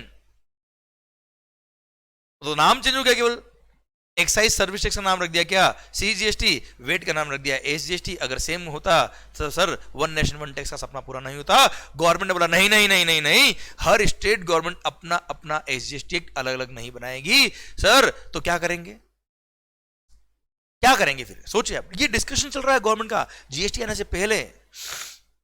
ये सब चीजें अगर आपने अभी समझ ली, अभी सीख ली, देखो सर आपका माइंड ब्रॉड हो जाएगा, चीजें समझ में आएगी सर, और प्रोविजंस कैसे बने वो आपको अपने आप समझ में आएंगे। ये फंडामेंटल ध्यान से सुनिए आप, मस्त होके, मन लगा के, दिल खोल के। और हाँ, वैसे भी कोई ऐसी टेक्निकल बातें चल नहीं रही, एकदम पंचायती वाली बातें चल रही। सर पंचायती में किसको मजा नहीं आता है भाई? आ रहा होगा मजा, आपको भी आ रहा है, चलने तो सर कहानी। तो इधर से मोदी जी ने बोला साहब सीजीएसटी एक्ट हम बनाएंगे और वही सारे स्टेट में भी एप्लीकेबल होगा। तो सारी स्टेट गवर्नमेंट ने बोला ओ भाई ऐसे कैसे? देखिए मालिक, केवल रेवेन्यू देने से कुछ नहीं होता, पावर भी तो होना चाहिए। आज वेट लो, वेट हर स्टेट गवर्नमेंट का पावर था कि हम वेट लो बनाएंगे, तो वहां की इंडस्ट्री वाले, वहां के जो चीफ मिनिस्टर साहब है, वहां के जो मिनिस्टर ऑफ लॉ है, उन सबको साहब साहब करेंगे ना यार, क्योंकि पावर उनके पास वेट लो बनाने का। एक्साइज का पावर था सेंट्रल गवर्नमेंट को, उनको फैक्ट्रीज वाले, सर्विसेज वाले बोलेंगे साहब हमारी सर्विसेज के केस में ये कर दो, ऐसा एग्जम्पशन दे दो, ऐसा रेट ऑफ टैक्स कम कर दो। उनके पास पावर था, उनको हाथ जोड़ेंगे, उनके पास पावर था बेटा। अब सोचिए आप, अगर ये पावर आपसे छीन ले, हाँ रेवेन्यू आपको दे दे, मतलब ये बात ये है कि हर महीने आप जो काम कर रहे हो, फॉर एग्जाम्पल कोई एम्प्लॉय काम कर रहा है, उसको उसकी सैलरी मिल जाए पर सम्मान ना मिले उसको। आदमी हक के लिए जीता है साहब, पैसों के लिए नहीं जीता है। क्लियर? तो स्टेट गवर्नमेंट बोला ना ना ना मोदी जी ना हो पाएगा, हमारे लिए वेट ठीक है साहब, आपको जीएसटी लगाना है आप लगाइए सेंट्रल गवर्नमेंट के केस में, हमको तो हमारा वेट ठीक है साहब। मतलब स्टेट गवर्नमेंट ने मना कर दिया साहब कि सारे पावर आपके पास चलाए जाएंगे अगर एक्ट बनाने के, तो हम क्या करेंगे, हवन करेंगे क्या? सारे पावर आपके पास आ जाएंगे तो हम एक्सेप्ट नहीं करते। तो सर मोदी जी ने बोला देखो साहब, vision is one nation one tax. Sir simplification tax होना चाहिए। आज वर्ल्ड की बड़ी बड़ी कंपनीज अगर इंडिया में अपने बिजनेस शुरू करेंगे तो उनको इतना अलग अलग स्टेट वाइज टैक्सेशन में हम उलझा नहीं सकते। We need one nation one tax. आप बताइए क्या करें? सर अगर हर स्टेट गवर्नमेंट को पावर दे देगी, आप अपने अपने हिसाब से एसजीएसटी एक्ट बना दीजिए, तो सरकार पॉसिबल नहीं हो पाएगा प्रैक्टिकली। हर स्टेट में अलग एक्ट बन जाएगा तो बात वही घूम फिर के पुराने लोग की तरह ही आ जाएगी। नया एक्ट में फिर हुआ क्या? नाम चेंज करने से क्या मतलब रहा? क्लियर? हमारे को पूरे देश में एक ही एक चाहिए। इसलिए सोचिए आप सर, इसलिए गवर्नमेंट बोला नहीं नहीं नहीं एक्ट तो सेम बनेगा। तो सर पता है क्या किया गवर्नमेंट ने? ध्यान से सुनना सर, सीजीएसटी एक्ट बनाया और हर स्टेट गवर्नमेंट को बोल दिया आप भी अपना अपने स्टेट में जो एसजीएसटी एक्ट है वो सेम बनाएंगे। तो सर स्टेट गवर्नमेंट ने मना कर दिया साहब। क्लियर? कि सारा पावर आपको क्यों दे? अगर पावर रखना तो म्यूचुअल रखो सर आप। इसलिए पता है क्या हुआ? अब जीएसटी काउंसिल आया। क्या बनाया गया? जीएसटी काउंसिल बनाई गई। इंडियन कॉन्स्टिट्यूशन के पावर्स को यूज करके एक काउंसिल बनाई गई जिसका नाम रखा जीएसटी काउंसिल। और जीएसटी काउंसिल पता है क्या है सर? जीएसटी काउंसिल के मेंबर्स कौन है पता है? सेंट्रल गवर्नमेंट के मेंबर्स भी उसके अंदर है और हर स्टेट गवर्नमेंट के नॉमिनेटेड मेंबर्स भी उसके अंदर है। मतलब जीएसटी काउंसिल में सर सारी स्टेट गवर्नमेंट के नॉमिनेटेड मेंबर्स है, सेंट्रल गवर्नमेंट के मेंबर्स है। इसके चेयरमैन होंगे यूनियन फाइनेंस मिनिस्टर। सर जो भी सेंट्रल गवर्नमेंट में यूनियन फाइनेंस मिनिस्टर वो इसके चेयरमैन है। एंड सारी स्टेट गवर्नमेंट के मेंबर्स भी इसमें हैं। एंड जीएसटी काउंसिल क्या होगी पता है? ये सारे स्टेट गवर्नमेंट और सेंट्रल गवर्नमेंट को मिलकर बनाई गई है। अब ये काउंसिल डिसाइड करेगी कि एक्ट में क्या लिखा होना चाहिए, कि एक्ट में क्या नहीं होना चाहिए, कहां पे कितना टैक्स लगाना है, कहां पे कितना टैक्स नहीं लगाना है, किसको एग्जिबिशन देना है, किसको एग्जिबिशन नहीं देना है। और उसके बाद एक्ट ड्राफ्ट किया गया। मतलब एक्ट बनाने का पावर डायरेक्ट सेंट्रल गवर्नमेंट को नहीं दिया, एक्ट बनाने का पावर स्टेट गवर्नमेंट को नहीं दिया। मतलब एक्ट सबने मिल बांट के बनाया है, मिलजुल के बनाया है। मतलब सबकी भागीदारी, सबकी हिस्सेदारी रखी गई। All are the partners in drafting the law and sir इन सब ने मिलकर एक्ट बनाया है, एक्ट को ड्राफ्ट किया है। और उसके बाद जब सबने मिलकर ही बनाया है, सबने मिलकर डिस्कशन किया, उसके बाद एक नतीजे पे आया कि ये होना चाहिए और उसके बाद वो हुआ है। तो सर उसके बाद क्या हुआ, सीजीएसटी एक्ट बना। और जो सीजीएसटी एक्ट बना वो ही हर रेस्पेक्टिव स्टेट का क्या है, एसजीएसटी एक्ट है। क्योंकि सबने मिलजुल के ये एक्ट को बनाया गया है, सबका सर मिलाकर डिस्कशन करके और उसके बाद फाइनली स्टडी करके कि सारे स्टेट को ये एक्सेप्टेबल होगा, सेंट्रल गवर्नमेंट को भी ये एक्सेप्टेबल होगा। सबने मिलके ये एक्ट बनाया है, सीजीएसटी एक्ट और एसजीएसटी। इसलिए सीजीएसटी एक्ट में जो लिखा है एब्सोल्युटली वही सारे एसजीएसटी एक्ट में लिखा हुआ है। मैं तो ऐसे कह दूं कि एसजीएसटी एक्ट में जो लिखा है वही सीजीएसटी एक्ट में भी लिखा हुआ है। या मैं और प्रिसाइसली बोल देता हूं, मान लो महाराष्ट्र का SGST act, Maharashtra SGST act में जो लिखा है वही बाकी सारी स्टेट गवर्नमेंट के एसजीएसटी एक्ट में लिखा है और वही सीजीएसटी एक्ट में लिखा। मतलब सर देखो, टैक्स कलेक्ट करने का पावर, टैक्स जो मिलेगा वो आधा सेंट्रल गवर्नमेंट को मिलेगा, आधा स्टेट गवर्नमेंट को मिलेगा। इसलिए सीजीएसटी और एसजीएसटी आधा आधा किया गया। इसलिए since CGST is the revenue of central government, इसलिए सीजीएसटी एक्ट अलग बना। SGST is the revenue of respective state government, इसलिए हर स्टेट का अलग अलग एसजीएसटी एक्ट पास हुआ। सर हर स्टेट में जो मेंबर ऑफ लेजिस्लेटिव असेंबली होती है बेटा, सर वहां से एक्ट बनाए पास हुआ है बेटा। इधर सीजीएसटी वाला एक्ट सर लोकसभा और विधानसभा से पास हुआ बच्चों, लोकसभा और राज्यसभा से पास हुआ बच्चों। हाँ है ना भाई, क्लियर? तब जाके वो एक्ट बने। पर उन एक्ट में जो प्रोविजंस लिखे हुए एब्सोल्युटली सेम है। बस सीजीएसटी एक्ट में सेंट्रल गवर्नमेंट का रेफरेंस आया है, एसजीएसटी एक्ट में स्टेट गवर्नमेंट का रेफरेंस आया बस। और एक दो कुछ सेक्शंस अलग अलग है जो आपके काम के अभी नहीं है, वो भी ट्रांजिशन फेज में, जब पुराने लॉ से जीएसटी बन रहा था तब कुछ अलग थे, उसका रिलेवेंस अभी नहीं है बेटा आपके लिए। क्लियर? डन। मतलब मोटा मोटी in fact section number, sub section number, close number भी सेम है। इसलिए अगर आपने सीजीएसटी एक्ट पढ़ लिया तो समझ जाना हिंदुस्तान के जितने स्टेट है जहां पे एसजीएसटी एक्ट है वो भी आपने पढ़ लिए। इसलिए आपके सिलेबस में केवल सीजीएसटी एक्ट ही आता है। आपके सिलेबस में केवल एक ही एक्ट है, क्या नाम क्या है, सीजीएसटी एक्ट। और सीजीएसटी एक्ट अगर आपको आ गया तो हिंदुस्तान के किसी भी स्टेट में आप चले जाना, उसका एसजीएसटी एक्ट में भी वही लिखा हुआ है। सर मतलब आपने सीजीएसटी एक्ट पढ़ लिया, मतलब सारे एसजीएसटी एक्ट पढ़ डाले। क्लियर? समझा मेरी बात? One nation one tax, one nation one tax. Clear? Rate of tax अगर किसी गुड्स पर 9% है, मान लो इस मार्कर पर सीजीएसटी की रेट 9% है, तो सारे स्टेट में एसजीएसटी की रेट भी कितनी होगी, 9%। या मैं कह दूं सर उड़ीसा में इस पे रेट ऑफ टैक्स कितना है, 9% है एसजीएसटी का, तो वही बाकी सारे स्टेट में कितना होगा, 9% होगा। सीजीएसटी एक्ट में भी 9% ही होगा। कोई गुड्स या सर्विस एग्जम्प्ट है सीजीएसटी एक्ट में तो वो सारे स्टेट में भी एग्जम्प्ट है, क्योंकि इन सब ने मिलजुल के ही बनाया बेटा एक्ट। किस पे एग्जम्पशन होगा, किस पे रेट क्या होगी, सब इन्होंने मिलकर ही डिसाइड किया बेटा। क्लियर? तो ये जीएसटी काउंसिल है जिसने सारी स्टेट गवर्नमेंट और सेंट्रल गवर्नमेंट को मिलके एक साथ एक जगह जोड़ के रखा है बेटा। वरना सोचिए वन नेशन वन टैक्स, सारे एक्ट एक साथ बना दिए बेटा। जो सीजीएसटी एक्ट में लिखा है वही सारी एसजीएसटी एक्ट में होना चाहिए। या मैं कह दूं किसी एसजीएसटी एक्ट में कुछ लिखा है तो वही सारे स्टेट गवर्नमेंट में और सीजीएसटी एक्ट में भी वही लिखा होना चाहिए। सर अगर ये जीएसटी काउंसिल नहीं होता तो बताए क्या होता है? आज मान लो किसी स्टेट गवर्नमेंट, मान लो किसी गुड्स पर रेट ऑफ टैक्स कितना है, 9% है, सीजीएसटी में 9% है और सारे स्टेट में भी एसजीएसटी कितना है, 9% है बेटा। मान लो साहब वेस्ट बंगाल की सेंट्रल गवर्नमेंट से कुछ खनक गई, आतामाजी सटक ली, सर कोई तकलीफ हुई, या स्टेट गवर्नमेंट लगा नहीं साहब मार्कर पर रेट ऑफ टैक्स तो कम होना चाहिए।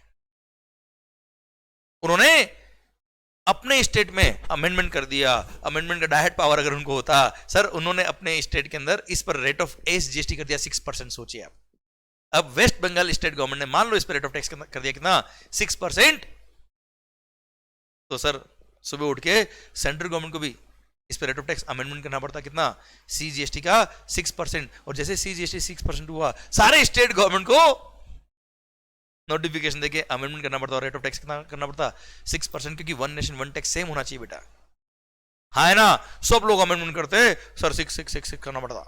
अब नेक्स्ट डे वापस वेस्ट बंगाल गवर्नमेंट बोलती नहीं नहीं 9% ठीक था साहब तो वापस उन्होंने अमेंडमेंट कर दिया कि एसजीएसटी की रेट इस पे कितनी होगी, 9% ही रहेगी।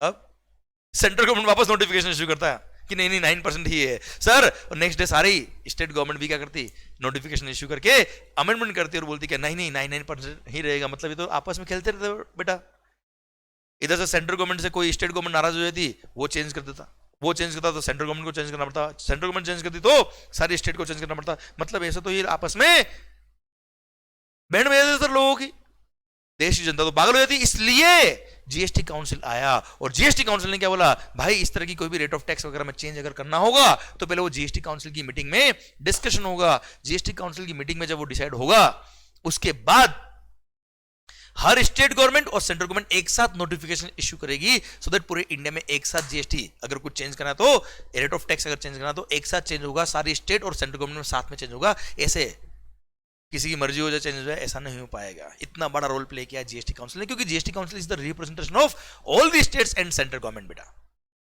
Clear, done. तो this is how CGST and SGST was introduced. Clear? And this is how GST was introduced in India with effect from 1st of July 2017। 1 जुलाई 2017 को सर जीएसटी डे बनाया जाता है, क्योंकि उस दिन से जीएसटी इंप्लीमेंट हो गया हिंदुस्तान में। बातें तो बहुत सालों से चल रही थी बेटा, पर इंप्लीमेंट होगा तो बात समझेंगे ना बेटा यार। सर कब इंप्लीमेंट हुआ, 1 जुलाई 2017 से जीएसटी इंडिया में आ गया। क्लियर। अब मैं आपको एक एग्जांपल देता हूं मस्त वाला, मजा आएगा आपको जीवन के अंदर, शानदार वाला एक एग्जांपल ले लेते हैं बेटा मस्त। मान लो मैं कहूं महाराष्ट्र, मुंबई महाराष्ट्र बेटा, सर यशवंत मंगल, मैं मुंबई महाराष्ट्र में हूं, महाराष्ट्र के मान लो मिस्टर वाई ने कोई गुड्स मैन्युफैक्चर करी, जीएसटी आ गया बेटा, जीएसटी इंट्रोड्यूस हो गया है। समझने की कोशिश करना, मिस्टर वाई ने कोई गुड्स बनाया है और वो गुड्स बना के उसने बेच दिया किसको, मिस्टर एक्स को। वैल्यू ऑफ गुड्स या वैल्यू ऑफ सर्विस जो भी थी बेटा, वो गुड्स बनाया या सर्विस बनाया एक ही बात है सर, वो थी मान लो 10 लाख रुपए बेटा। कितना मालिक, 10 लाख। ओके सर, अब 10 लाख में उसने गुड्स बना के बेचा, मिस्टर वाई ने सर मिस्टर एक्स को बेचा। मिस्टर एक्स भी कहा है बेटा महाराष्ट्र, मिस्टर वाई भी कहा है महाराष्ट्र। अब महाराष्ट्र से महाराष्ट्र बेचा तो क्या लगेगा सर, इंट्रास्टेट सेल है, सीजीएसटी और एसजीएसटी बेटा। सर इस पे लग गया CGST, suppose 9% was the rate of tax CGST का, एसजीएसटी मतलब महाराष्ट्र एसजीएसटी कितना बेटा 9%, कितना हो बच्चा, थोड़ा सा 1 0 कम कर दे क्या, ठीक रहेगा। 1 लाख का गुड्स कर लेते सर, फटाफट फिगर्स, 1 लाख पे 9%, 9,000 टोटल कितना हो गया बेटा, 1,18,000।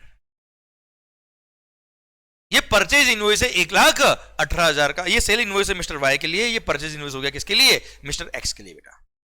क्लियर। अब वाई ने एक्स को गुड्स बेचा होगा 1,18,000 में, उससे 1,18,000 वाई ने ले लिया होगा, उसमें से 9,000 सीजीएसटी का जो अमाउंट है वो सेंट्रल गवर्नमेंट को पे किया होगा बेटा, और ये 9,000 जो एसजीएसटी है वो महाराष्ट्र स्टेट गवर्नमेंट को पे किया होगा। किसने पे किया होगा बेटा, मिस्टर एक्स ने। किससे लिया, सॉरी मिस्टर वाई ने पे किया होगा गवर्नमेंट को, किससे लिया होगा, एक्स से लिया होगा। क्लियर। अब एक्स से वाई ने टैक्स लिया और रेस्पेक्टिव गवर्नमेंट को पे कर दिया, और 1 लाख उसकी खुद की रेवेन्यू थी, उसने खुद के पास रखा। Clear, done. ये एक्स ने परचेज किया गुड्स वाई से। अब आगे कहानी बढ़ती है। अब मिस्टर एक्स ने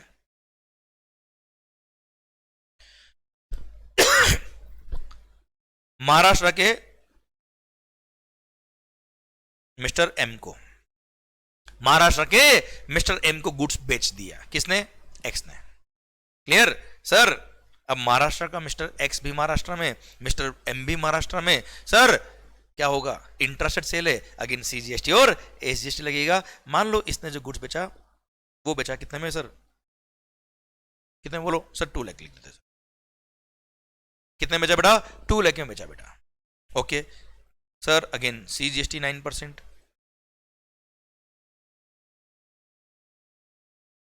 एंड एसजीएसटी इज ऑल्सो 9%। कितना हो बेटा? 18,000। एक्स ने बिल बनाया होगा एम को, एक्स वो आपकी वाली एक्स को याद मत करो बेटा, स्कूल वाली, ठीक है? अभी इधर आ जाओ, सीए में आ गए हम बेटा। ओके सर, सर एक्स ने बिल लिखा होगा एम को 2,36,000 का, उससे 2,36,000 ले लिए होंगे। इसमें से सीजीएसटी कितना बेटा? 18,000। किसका रेवेन्यू है? सेंट्रल गवर्नमेंट का है। जब मिस्टर एक्स गवर्नमेंट को 18,000 रुपए टैक्स पे करेगा, उसने परचेज पे ऑलरेडी 9,000 रुपए टैक्स पे किया हुआ है। सर ये 9,000 का उसने परचेज पे क्रेडिट लिया होगा बेटा। सीजीएसटी आईटीसी अवेल किया होगा सर इसने। कितने का? 9,000 का। और सर एसजीएसटी आईटीसी इसने अवेल किया होगा कितने का? सर 9,000 का परचेस पे टैक्स पे किया तो उसका आईटीसी इसने ले रखा होगा बेटा, वो आईटीसी को यूज करेगा ये। Clear sir? देखना ध्यान से, सीजीएसटी का आईटीसी सीजीएसटी की लायबिलिटी को पे करने में काम आएगा। सर इसने परचेस पे 9,000 रुपए टैक्स पे किया था, सेल पे लायबिलिटी 18,000 रुपए की, 18,000 की लायबिलिटी को पे करने के लिए सीजीएसटी आईटीसी यूज्ड। क्लियर? और बैलेंस 9,000 ये क्या करेगा बेटा? पे कर देगा बच्चों, आए ना? सेम वे जब एसजीएसटी की लायबिलिटी की बात आएगी तो सर सेल पे 18,000 की लायबिलिटी है, परचेस पे इसने 9,000 रुपए ऑलरेडी एसजीएसटी पे किया हुआ, तो क्या क्या करेगा ये बेटा?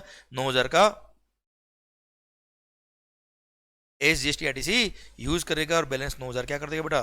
पे कर देगा। भारत माता की जय।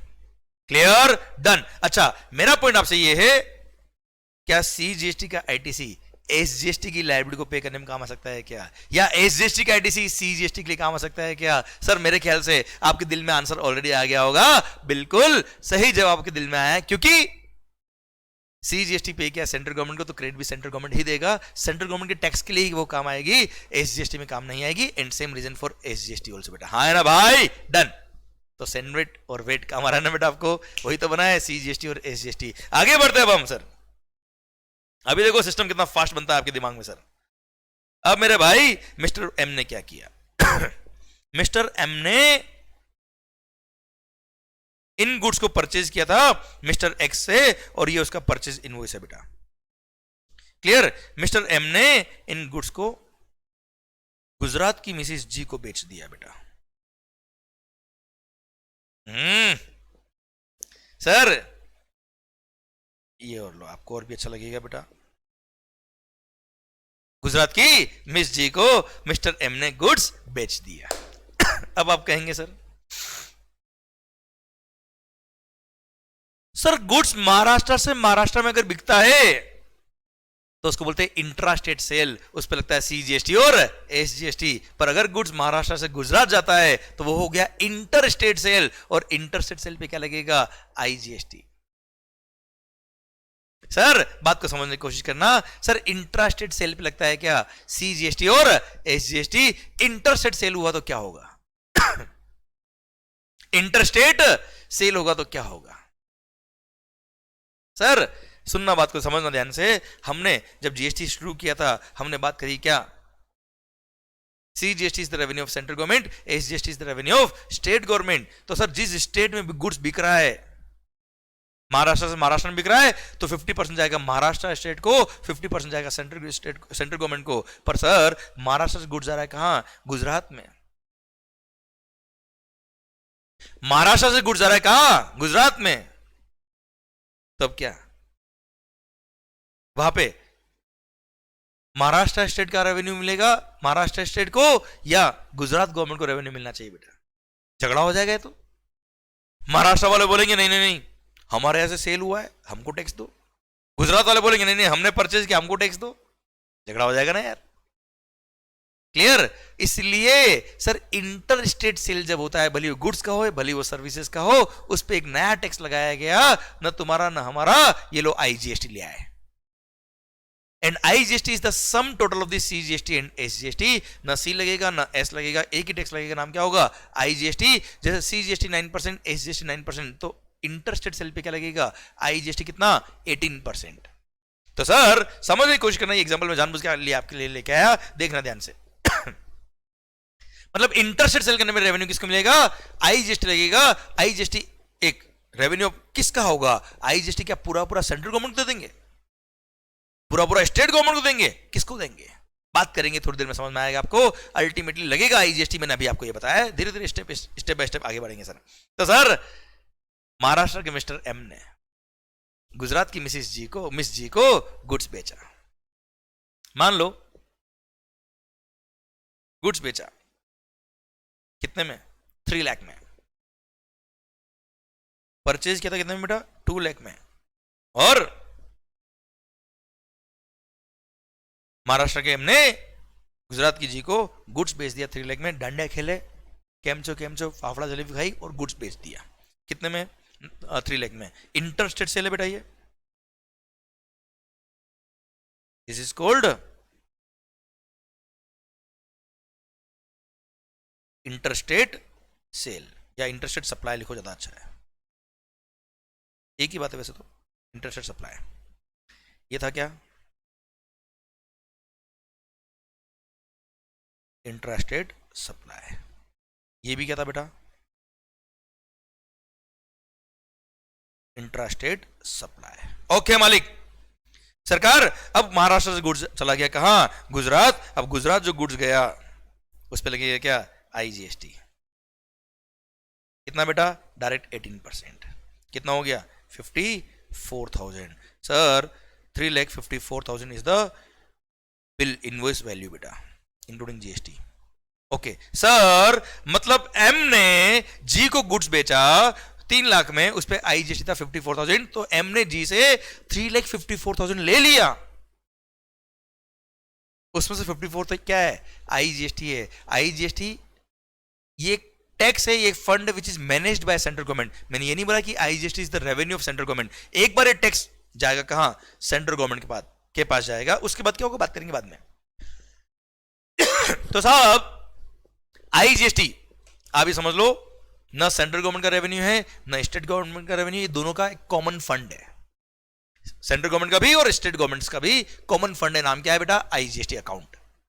ठीक है मालिक। सर अब मेरे भाई मिस्टर एम ने मिस जी से गुड्स जब बेचा, उससे 3,54,000 सर टोटल अमाउंट ले लिया, उसमें से आईजीएसटी 54,000 आईजीएसटी बेटा जो इसको पे करना पड़ेगा। अब आईजीएसटी जो पे करेगा गवर्नमेंट को, कैसे पे करेगा, परचेज पे इसने सीजीएसटी पे किया 18,000, एसजीएसटी 18,000। मिस्टर एम ने जब गुड्स परचेज किया 18,000 सीजीएसटी पे किया, 18,000 एसजीएसटी पे किया। सर देखो सी का क्रेडिट एस के लिए काम नहीं आता है, एस का क्रेडिट सी के लिए काम नहीं आता। पर सर सोचिए सी और एस दोनों मैंने जो परचेज पे किया, मेरी सेल पे लायबिलिटी आ रही किसकी, आईजीएसटी की। अगर आईजीएसटी की लायबिलिटी को पे करने में अगर सीजीएसटी और एसजीएसटी जो मैंने परचेज पे किया उसका अगर क्रेडिट नहीं मिलेगा तो sir one nation one tax, smooth flow of ITC बर्बाद हो जाएगा बेटा। इसलिए अगर क्रेडिट नहीं मिलता तो ये 18,000 प्लस 18,000 36,000 जो इसने टैक्स पे किया, ये इसकी कॉस्ट का पार्ट बन जाता बच्चों। One nation one tax, smooth flow of ITC का बैंड बन जाता बच्चों। इसलिए सर सीजीएसटी का आईटीसी 18,000 इसको बिल्कुल मिलेगा। खास बात एसजीएसटी का जो आईटीसी है वो भी 18,000 इसको पूरा मिलेगा। एंड आईजीएसटी की लायबिलिटी को पे करने के लिए सीजीएसटी और एसजीएसटी दोनों का आईटीसी काम आता है, कोई तकलीफ वाली बात नहीं है। मतलब आईजीएसटी की लायबिलिटी है सेल पर कितना, 54,000 का। परचेज पे आपने 18,000 रुपये, सीजीएसटी का आईटीसी आपके पास पड़ा है वो आप यूज करेंगे। 18,000 आपने एसजीएसटी पे किया था उसका आईटीसी यूज करेंगे आप, क्लियर। और बैलेंस 18,000 पे कर देंगे। भारत माता की जय। समझे आप मेरी बात? मतलब लायबिलिटी आईजीएसटी की अगर आई है तो आईजीएसटी की लायबिलिटी को पे करने के लिए सीजीएसटी और एसजीएसटी दोनों का आईटीसी काम आता है, कोई दिक्कत वाली बात नहीं है। क्लियर? ठीक सर, आगे और बढ़ते हैं अब हम। सर आगे और बातें इंटरेस्टिंग आएगी, दिल थाम के सुनेगा बेटा। अब ये गुजरात की मिस जी ये भी कोई कम नहीं है, खूब डंडे खेले बेटा इसने भी, और इन्होंने इस गुड्स को राजस्थान के मिस्टर आर को बेच दिया। ओके, अब गुजरात से गुड्स निकल के कहां जा रहा है बेटा? राजस्थान जा रहा है। मतलब अगेन क्या है बेटा, ये इंटर स्टेट सेल हो गया, इंटर स्टेट सप्लाई हो गया। अब इंटर स्टेट सप्लाई अगर है तो क्या लगेगा? आईजीएसटी लगेगा। अब देखना मेरे भाई क्या होने वाला है। सर जब राजस्थान की जी ने राजस्थान के आर को गुड्स बेचा, वैल्यू था सपोज 4 लाख रुपए, 4 लाख पर उसने आईजीएसटी लगाया होगा क्योंकि इंटरस्टेट सेल है बेटा, 18% सपोज टैक्स है, होता है कितना? 72,000, 4,72,000 का बिल बनाया होगा जी ने आर को, 4,72,000 रुपए आर से ले लिए होंगे जी ने। अब परचेज पे इन्होंने पे किया था क्या? आईजीएसटी। और खास बात आईजीएसटी का भी आईटीसी मिलता है, कोई तकलीफ वाली बात नहीं है। One nation one tax, purchase पे अल्टीमेटली जीएसटी पे किया ना, क्रेडिट मिलेगा सर। क्लियर? अब सेल पे आईजीएसटी की लायबिलिटी है 72,000, परचेज पे आपने आईजीएसटी पे किया 54,000। यस, वो आईजीएसटी का आईटीसी आपको यूज आ जाएगा। ये आईजीएसटी का आईटीसी यूज कर लिया 54,000 का, और रिमेनिंग 18,000 इसने और पे कर दिया। क्लियर? समझे मेरी बात? अब गुड्स कहां पहुंच गया? राजस्थान के आर के पास पहुंच गया। आराम से मस्त हौले हौले एक एक स्टेप बाय स्टेप आगे बढ़ते जाओ। अब राजस्थान के आर ने क्या किया? सर राजस्थान के आर ने इन गुड्स को फर्दर आगे बेचा। किसको? राजस्थान के मिस्टर जे को। ओके, अब राजस्थान के मिस्टर आर ने राजस्थान के मिस्टर जे को गुड्स अगर बेचा है तो अगेन सर ये within the state sale हुआ है, मतलब इंट्रा स्टेट सप्लाई हुआ है। और इंट्रा स्टेट सप्लाई पे क्या लगता है? सीजीएसटी और एसजीएसटी लगता है बच्चों। चलिए पिंक कलर यूज करते हैं, आपको अच्छा लग रहा होगा सर। तो परचेज पे आईजीएसटी का आईटीसी इसने लिया होगा कितना? 72,000 लिया होगा बेटा। अच्छा, सेल किया कितने में बेटा? Value 5 lakh suppose. राजस्थान के आर ने राजस्थान के जे को गुड्स बेच दिया कितने में? 5 लाख में। सिंस से इंट्रास्टेट था, क्या लगेगा? CGST, suppose 9% is the CGST, SGST again 9%, कितना होता है बेटा? सर 45,000 सीजीएसटी और एसजीएसटी, ये बिल बन गया 5,90,000 का टोटल बिल बेटा।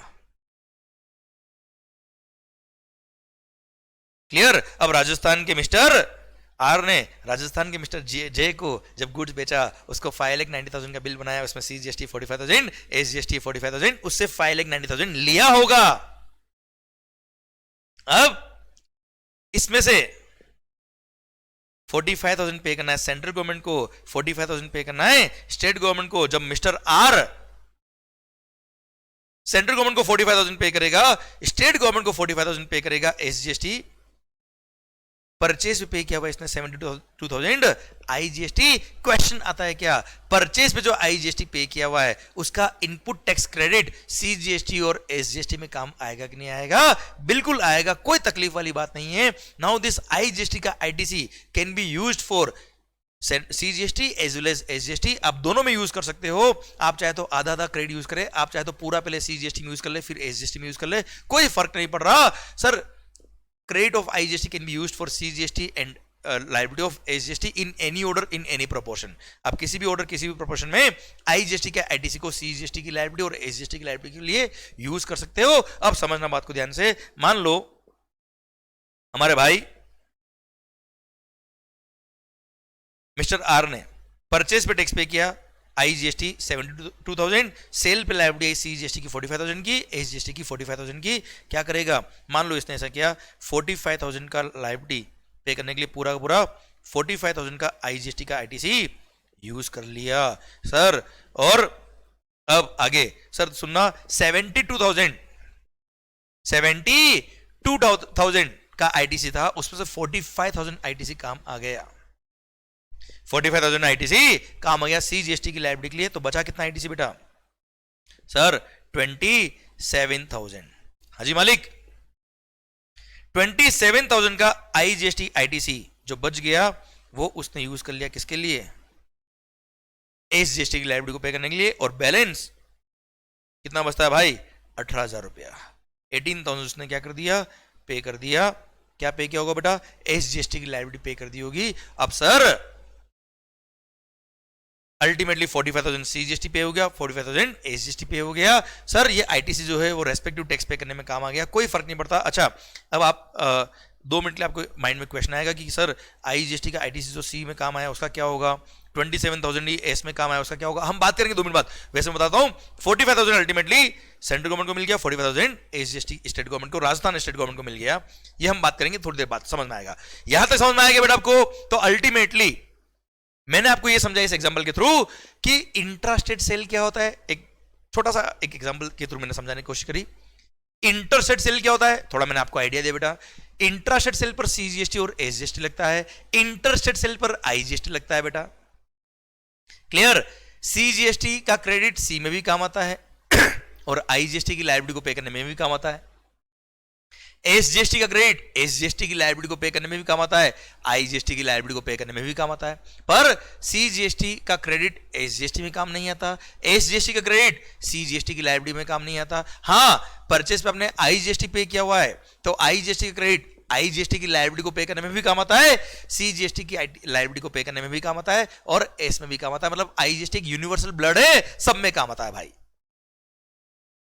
आईजीएसटी की हेल्प भी सब कर सकते हैं, आईजीएसटी भी सबकी हेल्प करता है। क्लियर, भले वो सीजीएसटी हो एसजीएसटी हो आईजीएसटी हो कोई फर्क नहीं पड़ता, पर सी और एस आपस में काम नहीं आते, बस ये समझ लीजिए आप बेटा। Clear, done. सरकार यहां तक बात समझे क्या मेरी आप, हाँ है ना भाई। क्लियर, तो इंटरस्टेट सेल करने पर आईजीएसटी लगता है, इसके लिए अलग से एक एक्ट और लेके आए जिसका नाम क्या है, आईजीएसटी एक्ट।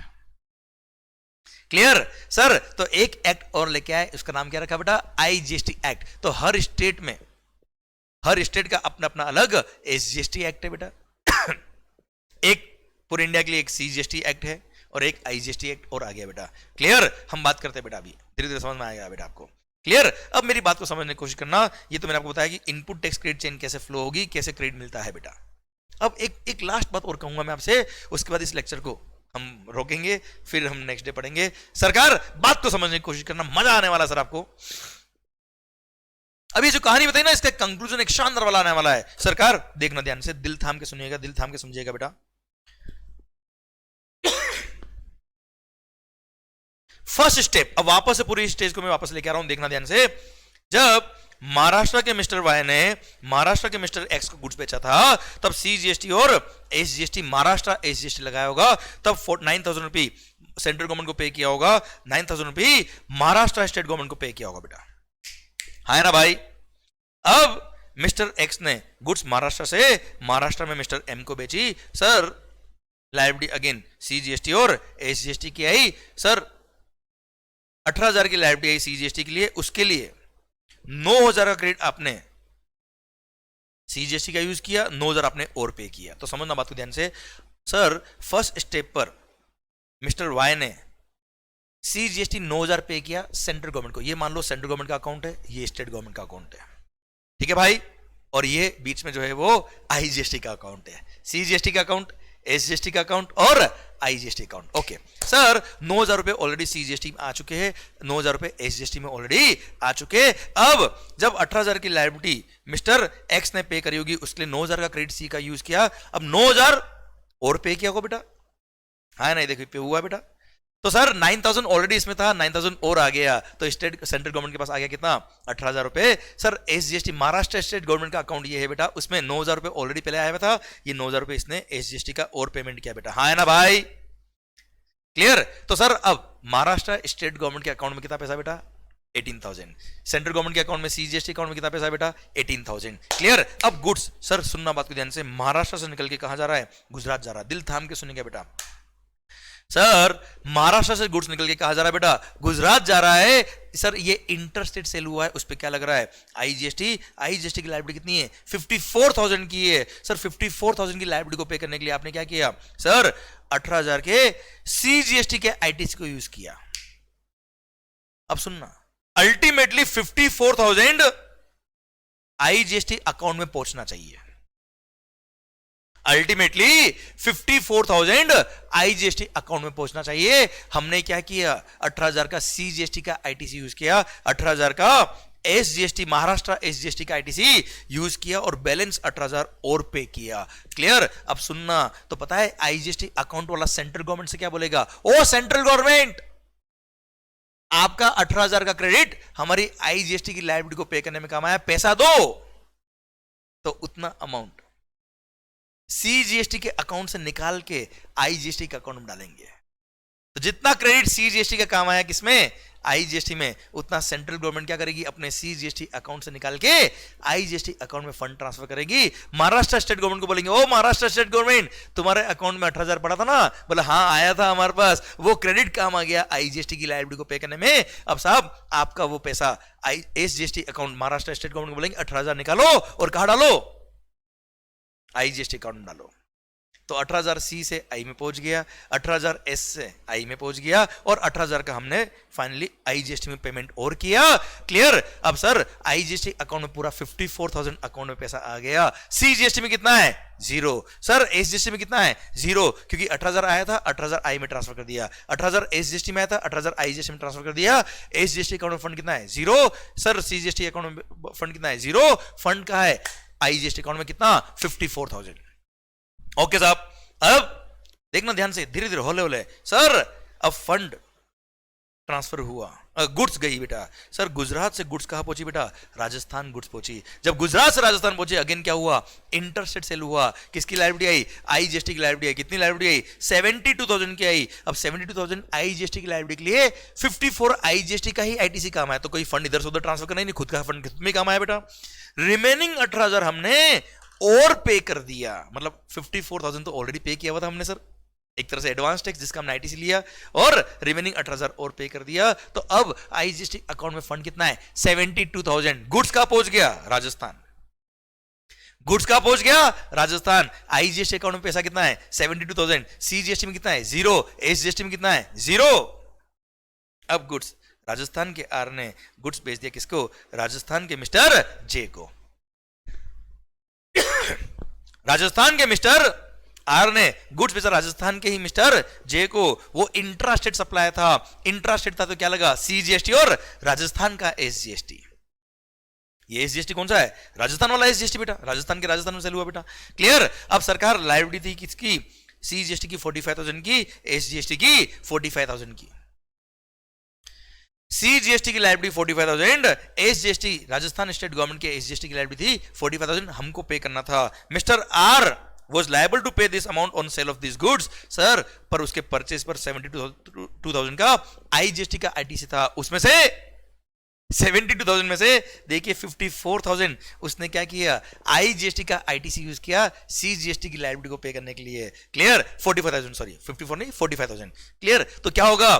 सरकार अब सेंट्रल गवर्नमेंट बोलेगी ओ आईजीएसटी 45,000 दीजिए फटाफट।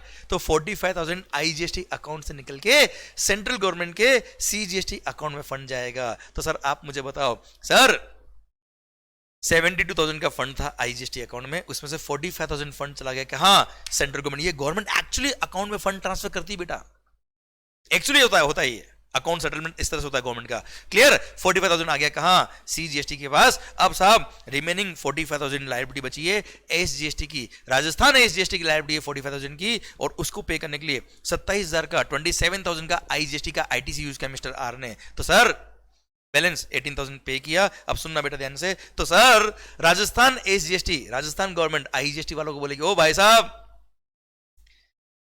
आपका 27,000 का आईटीसी हमारी लायबिलिटी को पे करने में काम आया, मतलब यहां से फंड निकालो और राजस्थान एसजीएसटी को दो। यस आईजीएसटी से 27,000 ट्रांसफर होगा फंड कहां? एसजीएसटी अकाउंट में। और सर 18,000 का हमने already payment SGST Rajasthan SGST में किया पेमेंट बेटा। किसने? मिस्टर आर ने बेटा। तो 18,000 तो हमने पेमेंट कर दिया सर। 27,000 का आईटीसी का अमाउंट वहां से आईजीएसटी अकाउंट से आईजीएसटी अकाउंट से राजस्थान एसजीएसटी के अकाउंट में आ जाएगा बेटा। क्लियर? तो राजस्थान एसजीएसटी के अकाउंट में आप पैसा कितना आ गया बेटा? 45,000। सीजीएसटी का अमाउंट कितना है? 45,000। आईजीएसटी के पास फंड कितना था बेटा? 72,000 फंड था, पर 72 में से 45 गया कहां पर? सीजीएसटी के अकाउंट में। 72 में से 27 चला गया कहां?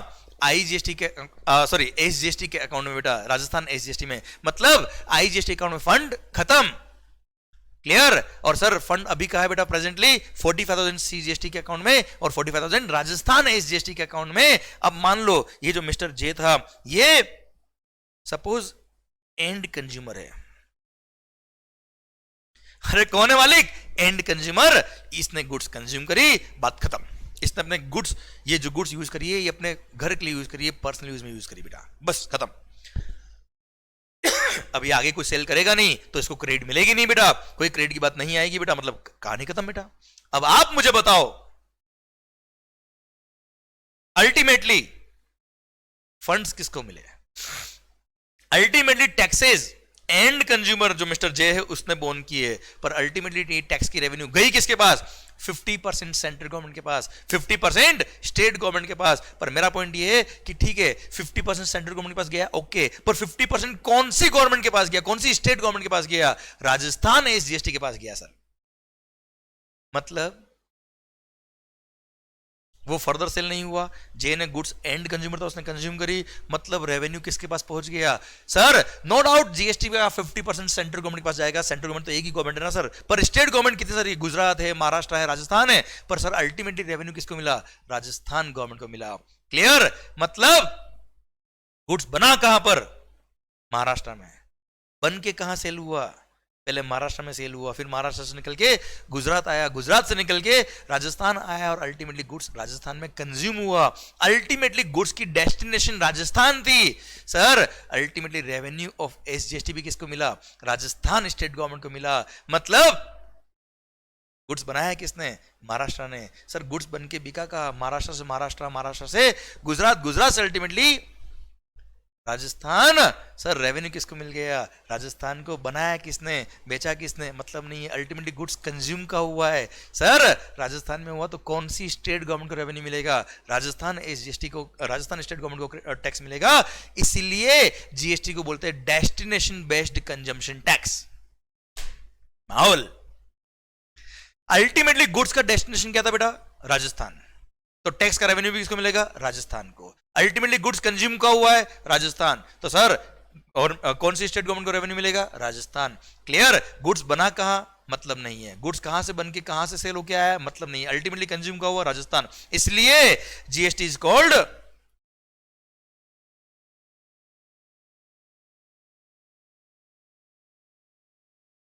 Destination based consumption tax.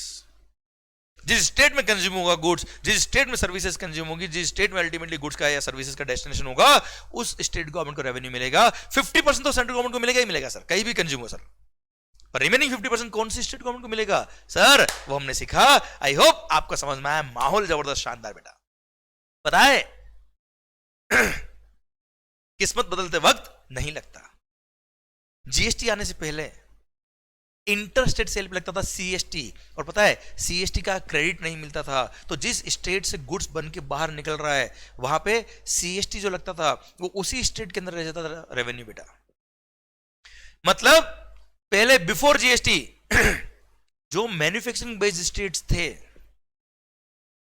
जो मैन्युफैक्चरिंग बेस्ड स्टेट्स थे, उनको रेवेन्यू ज्यादा मिलता था, उनको पैसा ज्यादा मिलता था, क्योंकि जैसे ही उनकी स्टेट से गुड्स बाहर निकलेगा सीएसटी लगेगा, और सीएसटी का क्रेडिट किसको भी नहीं मिलेगा, तो उसका रेवेन्यू उसी स्टेट गवर्नमेंट के पास रह जाता था जिसने गुड्स बनाया है।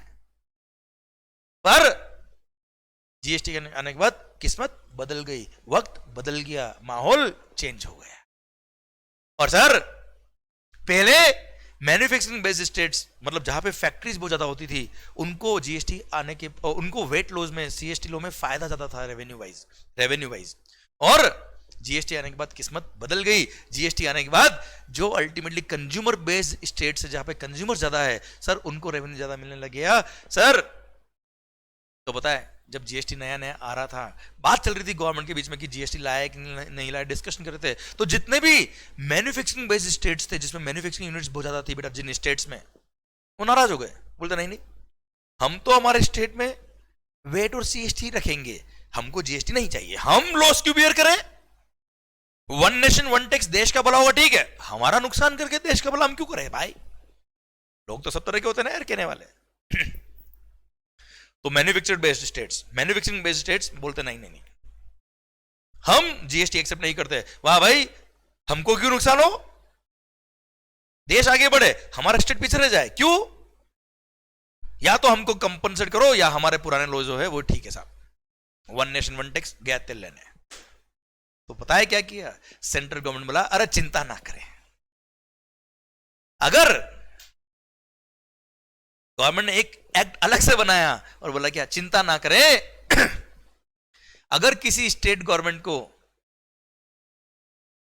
अगर जीएसटी नहीं आता और वेट ही चलता, वेट सीएसटी, तो उसका जो रेवेन्यू होता उसको कंपेयर करेंगे एसजीएसटी की, उसकी साल भर की रेवेन्यू से। अगर उसको कोई लॉस हुआ होगा, मतलब अगर वेट या सीएसटी होता तो उसकी रेवेन्यू इतनी होती, और अगर जीएसटी आने के बाद उसको अगर लॉस हुआ है तो जितना लॉस हुआ उस स्टेट गवर्नमेंट को उतना फंड कंपनसेशन दिया जाएगा, उतना फंड दिया जाएगा। पर तुम चिंता मत करो, हम हैं आपके साथ। स्टेट गवर्नमेंट ने एक बार ताली बजा दी, मजा आ गया, मजा आ गया, पर फिर एकदम ध्यान आया, भाई कंपनसेशन करोगे तो पैसा कहां से लाओगे? कंपनसेशन दोगे तो कहां से दोगे? जिन स्टेट को फायदा हो उनसे निकाल के दोगे, तो जिन स्टेट को फायदा हो वो बोलेंगे हम क्यों देंगे हमारा पैसा हमारे पास रहेगा। तो गवर्नमेंट स्कीम लगाई, दिमाग लगाया, गवर्नमेंट बोला कोई बात नहीं, चिंता ना करो, हम कुछ स्पेसिफाइड गुड्स पे एक एक्स्ट्रा टैक्स लगाएंगे जिसका नाम होगा क्या, जीएसटी कंपनसेशन सेस। क्या नाम होगा बेटा?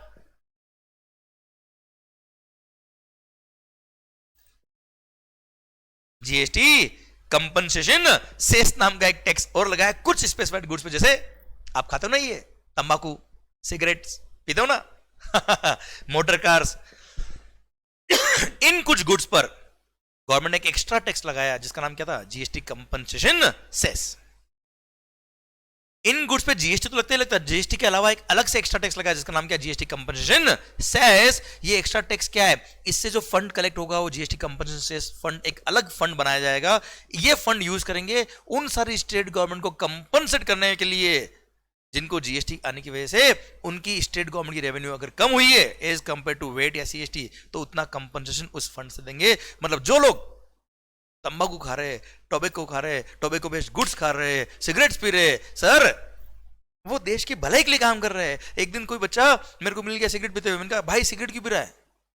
बोला सर आपको पता नहीं, मैं अपनी जान दांव पे लगा के देश के लिए कंपनसेशन सेस फंड कलेक्ट कर रहा हूं, सो दैट उन स्टेट गवर्नमेंट्स को कंपनसेशन मिल पाए जिनको जीएसटी आने की वजह से लॉस हुआ है। मैंने कहा धन्य हो, तेरे पैर का है प्रभु, धन्य हो। क्लियर? और सर ये एक्स्ट्रा टैक्स लगाया गया जीएसटी कंपनसेशन सेस, क्लियर? और वहां फिर सारे स्टेट गवर्नमेंट ने एक्सेप्ट किया और बोला कि आने दो जीएसटी, सर मजा आएगा, आने दो जीएसटी। और सर जीएसटी इंट्रोड्यूस हो गया 1 जुलाई 2017 से। अब ये इंट्रोड्यूस जो हुआ है वन नेशन वन टैक्स, पता है कितने सारे एक्ट बन गए इस चक्कर में, देखिए ध्यान से। सर पूरे देश में सीजीएसटी नाम का एक एक्ट है बेटा, क्योंकि सेंट्रल गवर्नमेंट तो एक ही ना इंडिया के अंदर बेटा। सर एसजीएसटी एक्ट,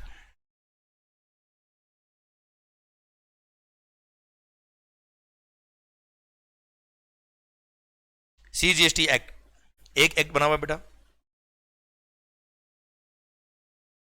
अब सर एसजीएसटी एक्ट, हर स्टेट गवर्नमेंट का अपना अपना एक्ट अलग है, क्योंकि हर स्टेट गवर्नमेंट को अपने अपने स्टेट लेजिस्लेचर में इसको पास करना पड़ेगा, लेजिस्लेटिव असेंबली में पास करना पड़ेगा सर, क्योंकि हर वो स्टेट गवर्नमेंट टैक्स लगा रही है बेटा एक तरह से। क्लियर? तो सर हर स्टेट का अपना अपना एसजीएसटी एक्ट अलग है, भले वो सेम है बेटा पर अलग है। चलो कितने स्टेट से देश के अंदर बेटा बताना एक बार। ओ भाई स्टेट्स सर 28 स्टेट से 28 एसजीएसटी हर स्टेट का अलग अलग पास हुआ हुआ है साहब। प्लस पता है जितनी यूनियन टेरिटरीज है उनके लिए एक अलग से एक्ट बना हुआ है, यूटी जीएसटी एक्ट। नाम क्या बेटा? UT GST act, union territory GST act बनाया हुआ है। यूनियन टेरिटरीज में अगर आपने सेल किया बेटा, जैसे मान लो दमन एंड दीव, उस यूनियन टेरिटरी में आप हो बेटा, वहां पे कोई इंट्रा स्टेट सेल किया बेटा, तो वहां पे सीजीएसटी और यूटी जीएसटी लगेगा। That is not the state government, वो यूनियन टेरिटरी बेटा, तो सीजीएसटी प्लस यूटी जीएसटी लगेगा। सीजीएसटी रेवेन्यू होगा सेंट्रल गवर्नमेंट का, और यूटी जीएसटी यूनियन टेरिटरी के लिए वो फंड काम आएगा, सेंट्रल गवर्नमेंट मैनेज करती है बेटा इसको। Union territories are manage by union government बेटा, सेंट्रल गवर्नमेंट बेटा। क्लियर? वो यूटी जीएसटी का रेवेन्यू होगा बेटा कुल मिला के। क्लियर? तो यूटी जीएसटी एक्ट बना, सीजीएसटी एक्ट बना। स्टेट्स कितने? 28 स्टेट एक्ट बन गए, पर 3 यूनियन टेरिटरीज ऐसी है। कितनी? 3। दिल्ली, पुडुचेरी जिसको पौंडीचेरी बोलते बेटा, और जम्मू एंड कश्मीर। ये 3 यूनियन टेरिटरीज ऐसी है जिनका खुद का अपना अपना स्टेट लेजिस्लेचर है। जैसे दिल्ली में आम आदमी पार्टी आपने सुना होगा बेटा। क्लियर? यूनियन टेरिटरी पर उसका खुद का अपना स्टेट लेजिस्लेचर है बेटा, अपनी खुद की विधानसभा है वहां पे। इसलिए ये 3 यूनियन टेरिटरीज में, आई रिपीट, नाम बुक में मिल जाएगा बेटा आपको, दिल्ली, पुडुचेरी एंड जम्मू एंड कश्मीर। देखो जम्मू एंड कश्मीर हमारा था, हमारा है, हमारा रहेगा। भारत माता की जय। सर सुनना बात को ध्यान से। तो 3 यूनियन टेरिटरीज ऐसी जिनका खुद का स्टेट लेजिस्लेचर है, इसलिए उन 3 यूनियन टेरिटरीज में भी अपना अपना एसजीएसटी एक्ट है। तो टोटल 31 एसजीएसटी एक्ट्स है इंडिया के अंदर। 1 सीजीएसटी एक्ट है, 1 यूटी जीएसटी एक्ट है जो बाकी सारी यूनियन टेरिटरीज में अप्लाई होता है बेटा। और अभी जैसे हमने बात करी इंटर स्टेट सप्लाई पे क्या लगता है बेटा? आईजीएसटी। तो एक पूरे इंडिया के लिए इंटर स्टेट सप्लाई के लिए एक आईजीएसटी एक्ट बनाया हुआ है। और अभी अभी हमने बात करी क्या, उन सारे स्टेट को कंपनसेशन देने के लिए जहां लॉस होगा जीएसटी की वजह से, उनको एक सेस देने के लिए, कंपनसेशन देने के लिए अलग से एक्ट बनाया, क्योंकि ये टैक्स लगाना है मतलब एक्ट होना चाहिए बेटा, एक्ट की अथॉरिटी होनी चाहिए बेटा। तो एक एक्ट अलग से बना जिसका नाम क्या है? जीएसटी ब्रैकेट में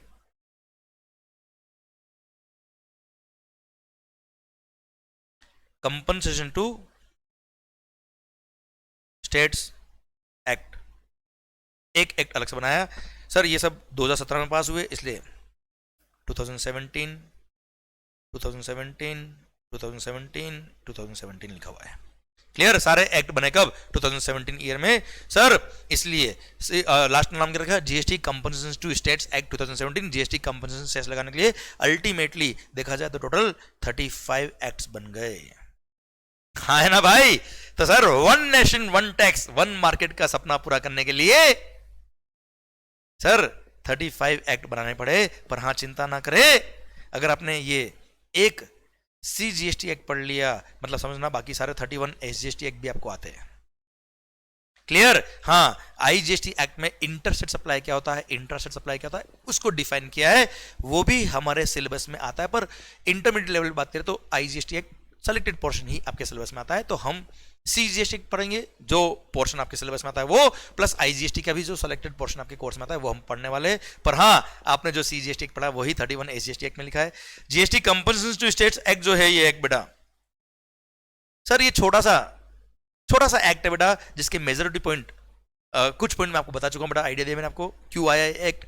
और पता है इसमें ये लिखा है कि सारे प्रोविजन सीजीएसटी एक्ट के यहां भी अप्लाई होंगे, पर वो एक्ट आपको पढ़ने की जरूरत नहीं है।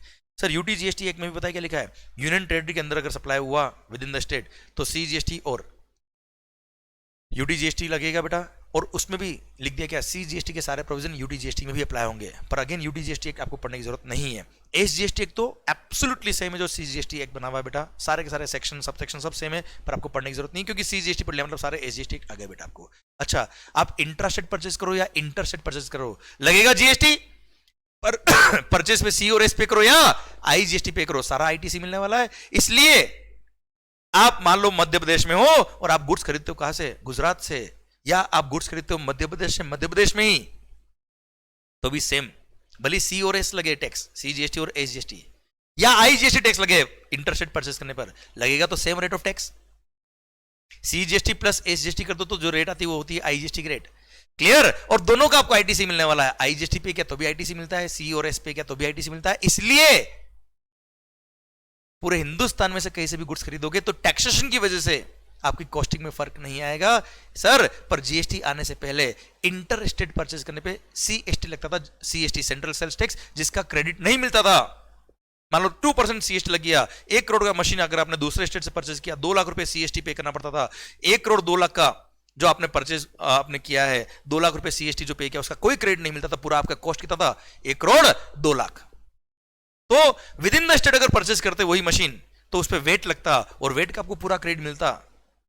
1 करोड़ का मशीन मान लो 4% वेट, 4 लाख रुपए वेट पे क्या उसका क्रेडिट मिल रहा है। तो आप अगर इंटरस्टेट परचेज करते हो तो 1 करोड़ 2 लाख आपकी कॉस्ट आती, इंट्रास्टेट परचेज करते तो 1 करोड़ रुपए ही आपकी कॉस्ट आती। तो पहले जीएसटी आने से पहले सर आपको इंटरस्टेट परचेज करना है कि नहीं करना है सोचना पड़ता था टैक्सेशन की वजह से। पर जीएसटी आने के बाद पूरा देश एक ही मार्केट बन गया है, क्योंकि आप इंट्रास्टेट परचेज करो या इंटरस्टेट परचेज करो, सीजीएसटी और एसजीएसटी पे करो या आईजीएसटी पे करो, आपको पूरा इनपुट टैक्स क्रेडिट मिलने वाला है। कोई टैक्सेशन की वजह से आपकी कॉस्टिंग नहीं बढ़ने वाली। इसलिए जीएसटी को बोला गया one nation one tax one market. है ना भाई? क्लियर? पर उसके लिए ये सारे एक्ट बने। शायद मेरी बात आप तक पहुंच गई, शायद आपको पॉइंट समझ में आ गया। जीएसटी क्या है? One nation,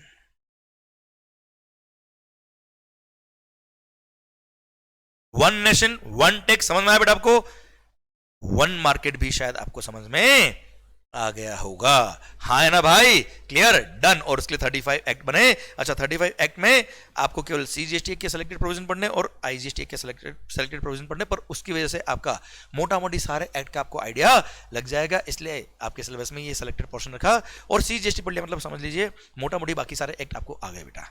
clear? डन सरकार। आई होप आपको यहां तक बात समझ में आई होगी, माहौल बना होगा और आज तो सर पढ़ने का नेक्स्ट लेवल आपको मिला होगा सर। तो सर हमने अब तक पढ़ा था क्या? 10 का क्रेडिट क्यों मिला सर, और ये 10 का क्रेडिट का जो फंडा है ये शायद आपको आगे जीएसटी के अंदर आज बहुत भारी लेवल पे काम आ गया होगा। Sir please please sir have a click of this slides. आज जो हमने पढ़ा है बहुत ही भारी पढ़ा है, बहुत ही शानदार पढ़ा है। जीएसटी के अंदर हम आ गए बेटा। कल तक मैंने बेसिक जो चीज पढ़ाई थी उसको हम नेक्स्ट लेवल पे हम लेके आए। जीएसटी इंट्रोड्यूस हो गया है बेटा। अब हम नेक्स्ट लेक्चर से पढ़ेंगे क्या? जीएसटी के टेक्निकल प्रोविजन। मैंने आपको आइडिया दिया कि कैसे जीएसटी आया है, जीएसटी काउंसिल क्या होता है, क्लियर, किस तरह से एक्ट बना। Please have a click of this slides, या इनको कॉपी कर लीजिए लेक्चर को पॉज करके बेटा। पर प्लीज नोट करना बहुत जरूरी है, बहुत काम के प्रोविजंस थे। अभी आपको बुक से कुछ नहीं पढ़ना है, मैं बताऊंगा आपको क्या क्या पढ़ना है, कैसे पढ़ना है बेटा। हो गया भाई? ये तो कल ही कॉपी किया था शायद हमने। चलिए यहां से मैंने शुरुआत करी थी। प्लीज लेक्चर को पॉज करो या इसको कॉपी करो, या फिर have a click of this slide और अपने नोटबुक में इसको कॉपी करिए बेटा। डन? बहुत ही शानदार ये टेबल है सर। ये जो हमने पढ़ा है बहुत ही भारी पढ़ा है सर, मस्त मजा आया होगा सर आपको। पता है ये पढ़ने के बाद आपको शायद अब जीएसटी में लग रहा होगा हाँ हमको बहुत कुछ आ गया बेटा, बहुत कुछ आ भी गया, सही में आ गया सर आपको। पर 10 का क्रेडिट क्यों मिला अगर नहीं पढ़ा होता तो शायद ये पढ़ना समझना बहुत मुश्किल होता बेटा आपके लिए। डन?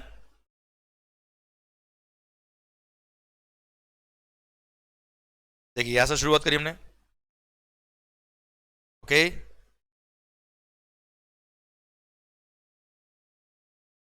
डन?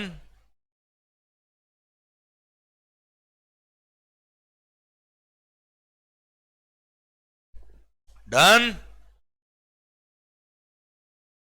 भारत माता की जय। मस्त होके पढ़िए, खुश होके पढ़िए। सर हम शुरू करेंगे टेक्निकल पॉइंट्स कल से। सरकार यहां तक आपके एंड पे होना चाहिए, ये आपके एंड पे रिवीजन होना चाहिए तो मजा आएगा, क्योंकि सर पढ़ेगा इंडिया तभी तो बढ़ेगा इंडिया, और इंडिया की कमान आपके हाथ में आने वाली है सर। सर मस्त होके पढ़िए, खुश होके पढ़िए, कॉन्सेप्चुअली पढ़िए, प्रैक्टिकली इमेजिन करके पढ़िए, which is very much important sir. And हम सारे टॉपिक को ऐसे ही कॉन्सेप्चुअली प्रैक्टिकली विद एग्जांपल पढ़ेंगे, मजा आएगा। आप सीखिए, सीखने के लिए पढ़िए सर।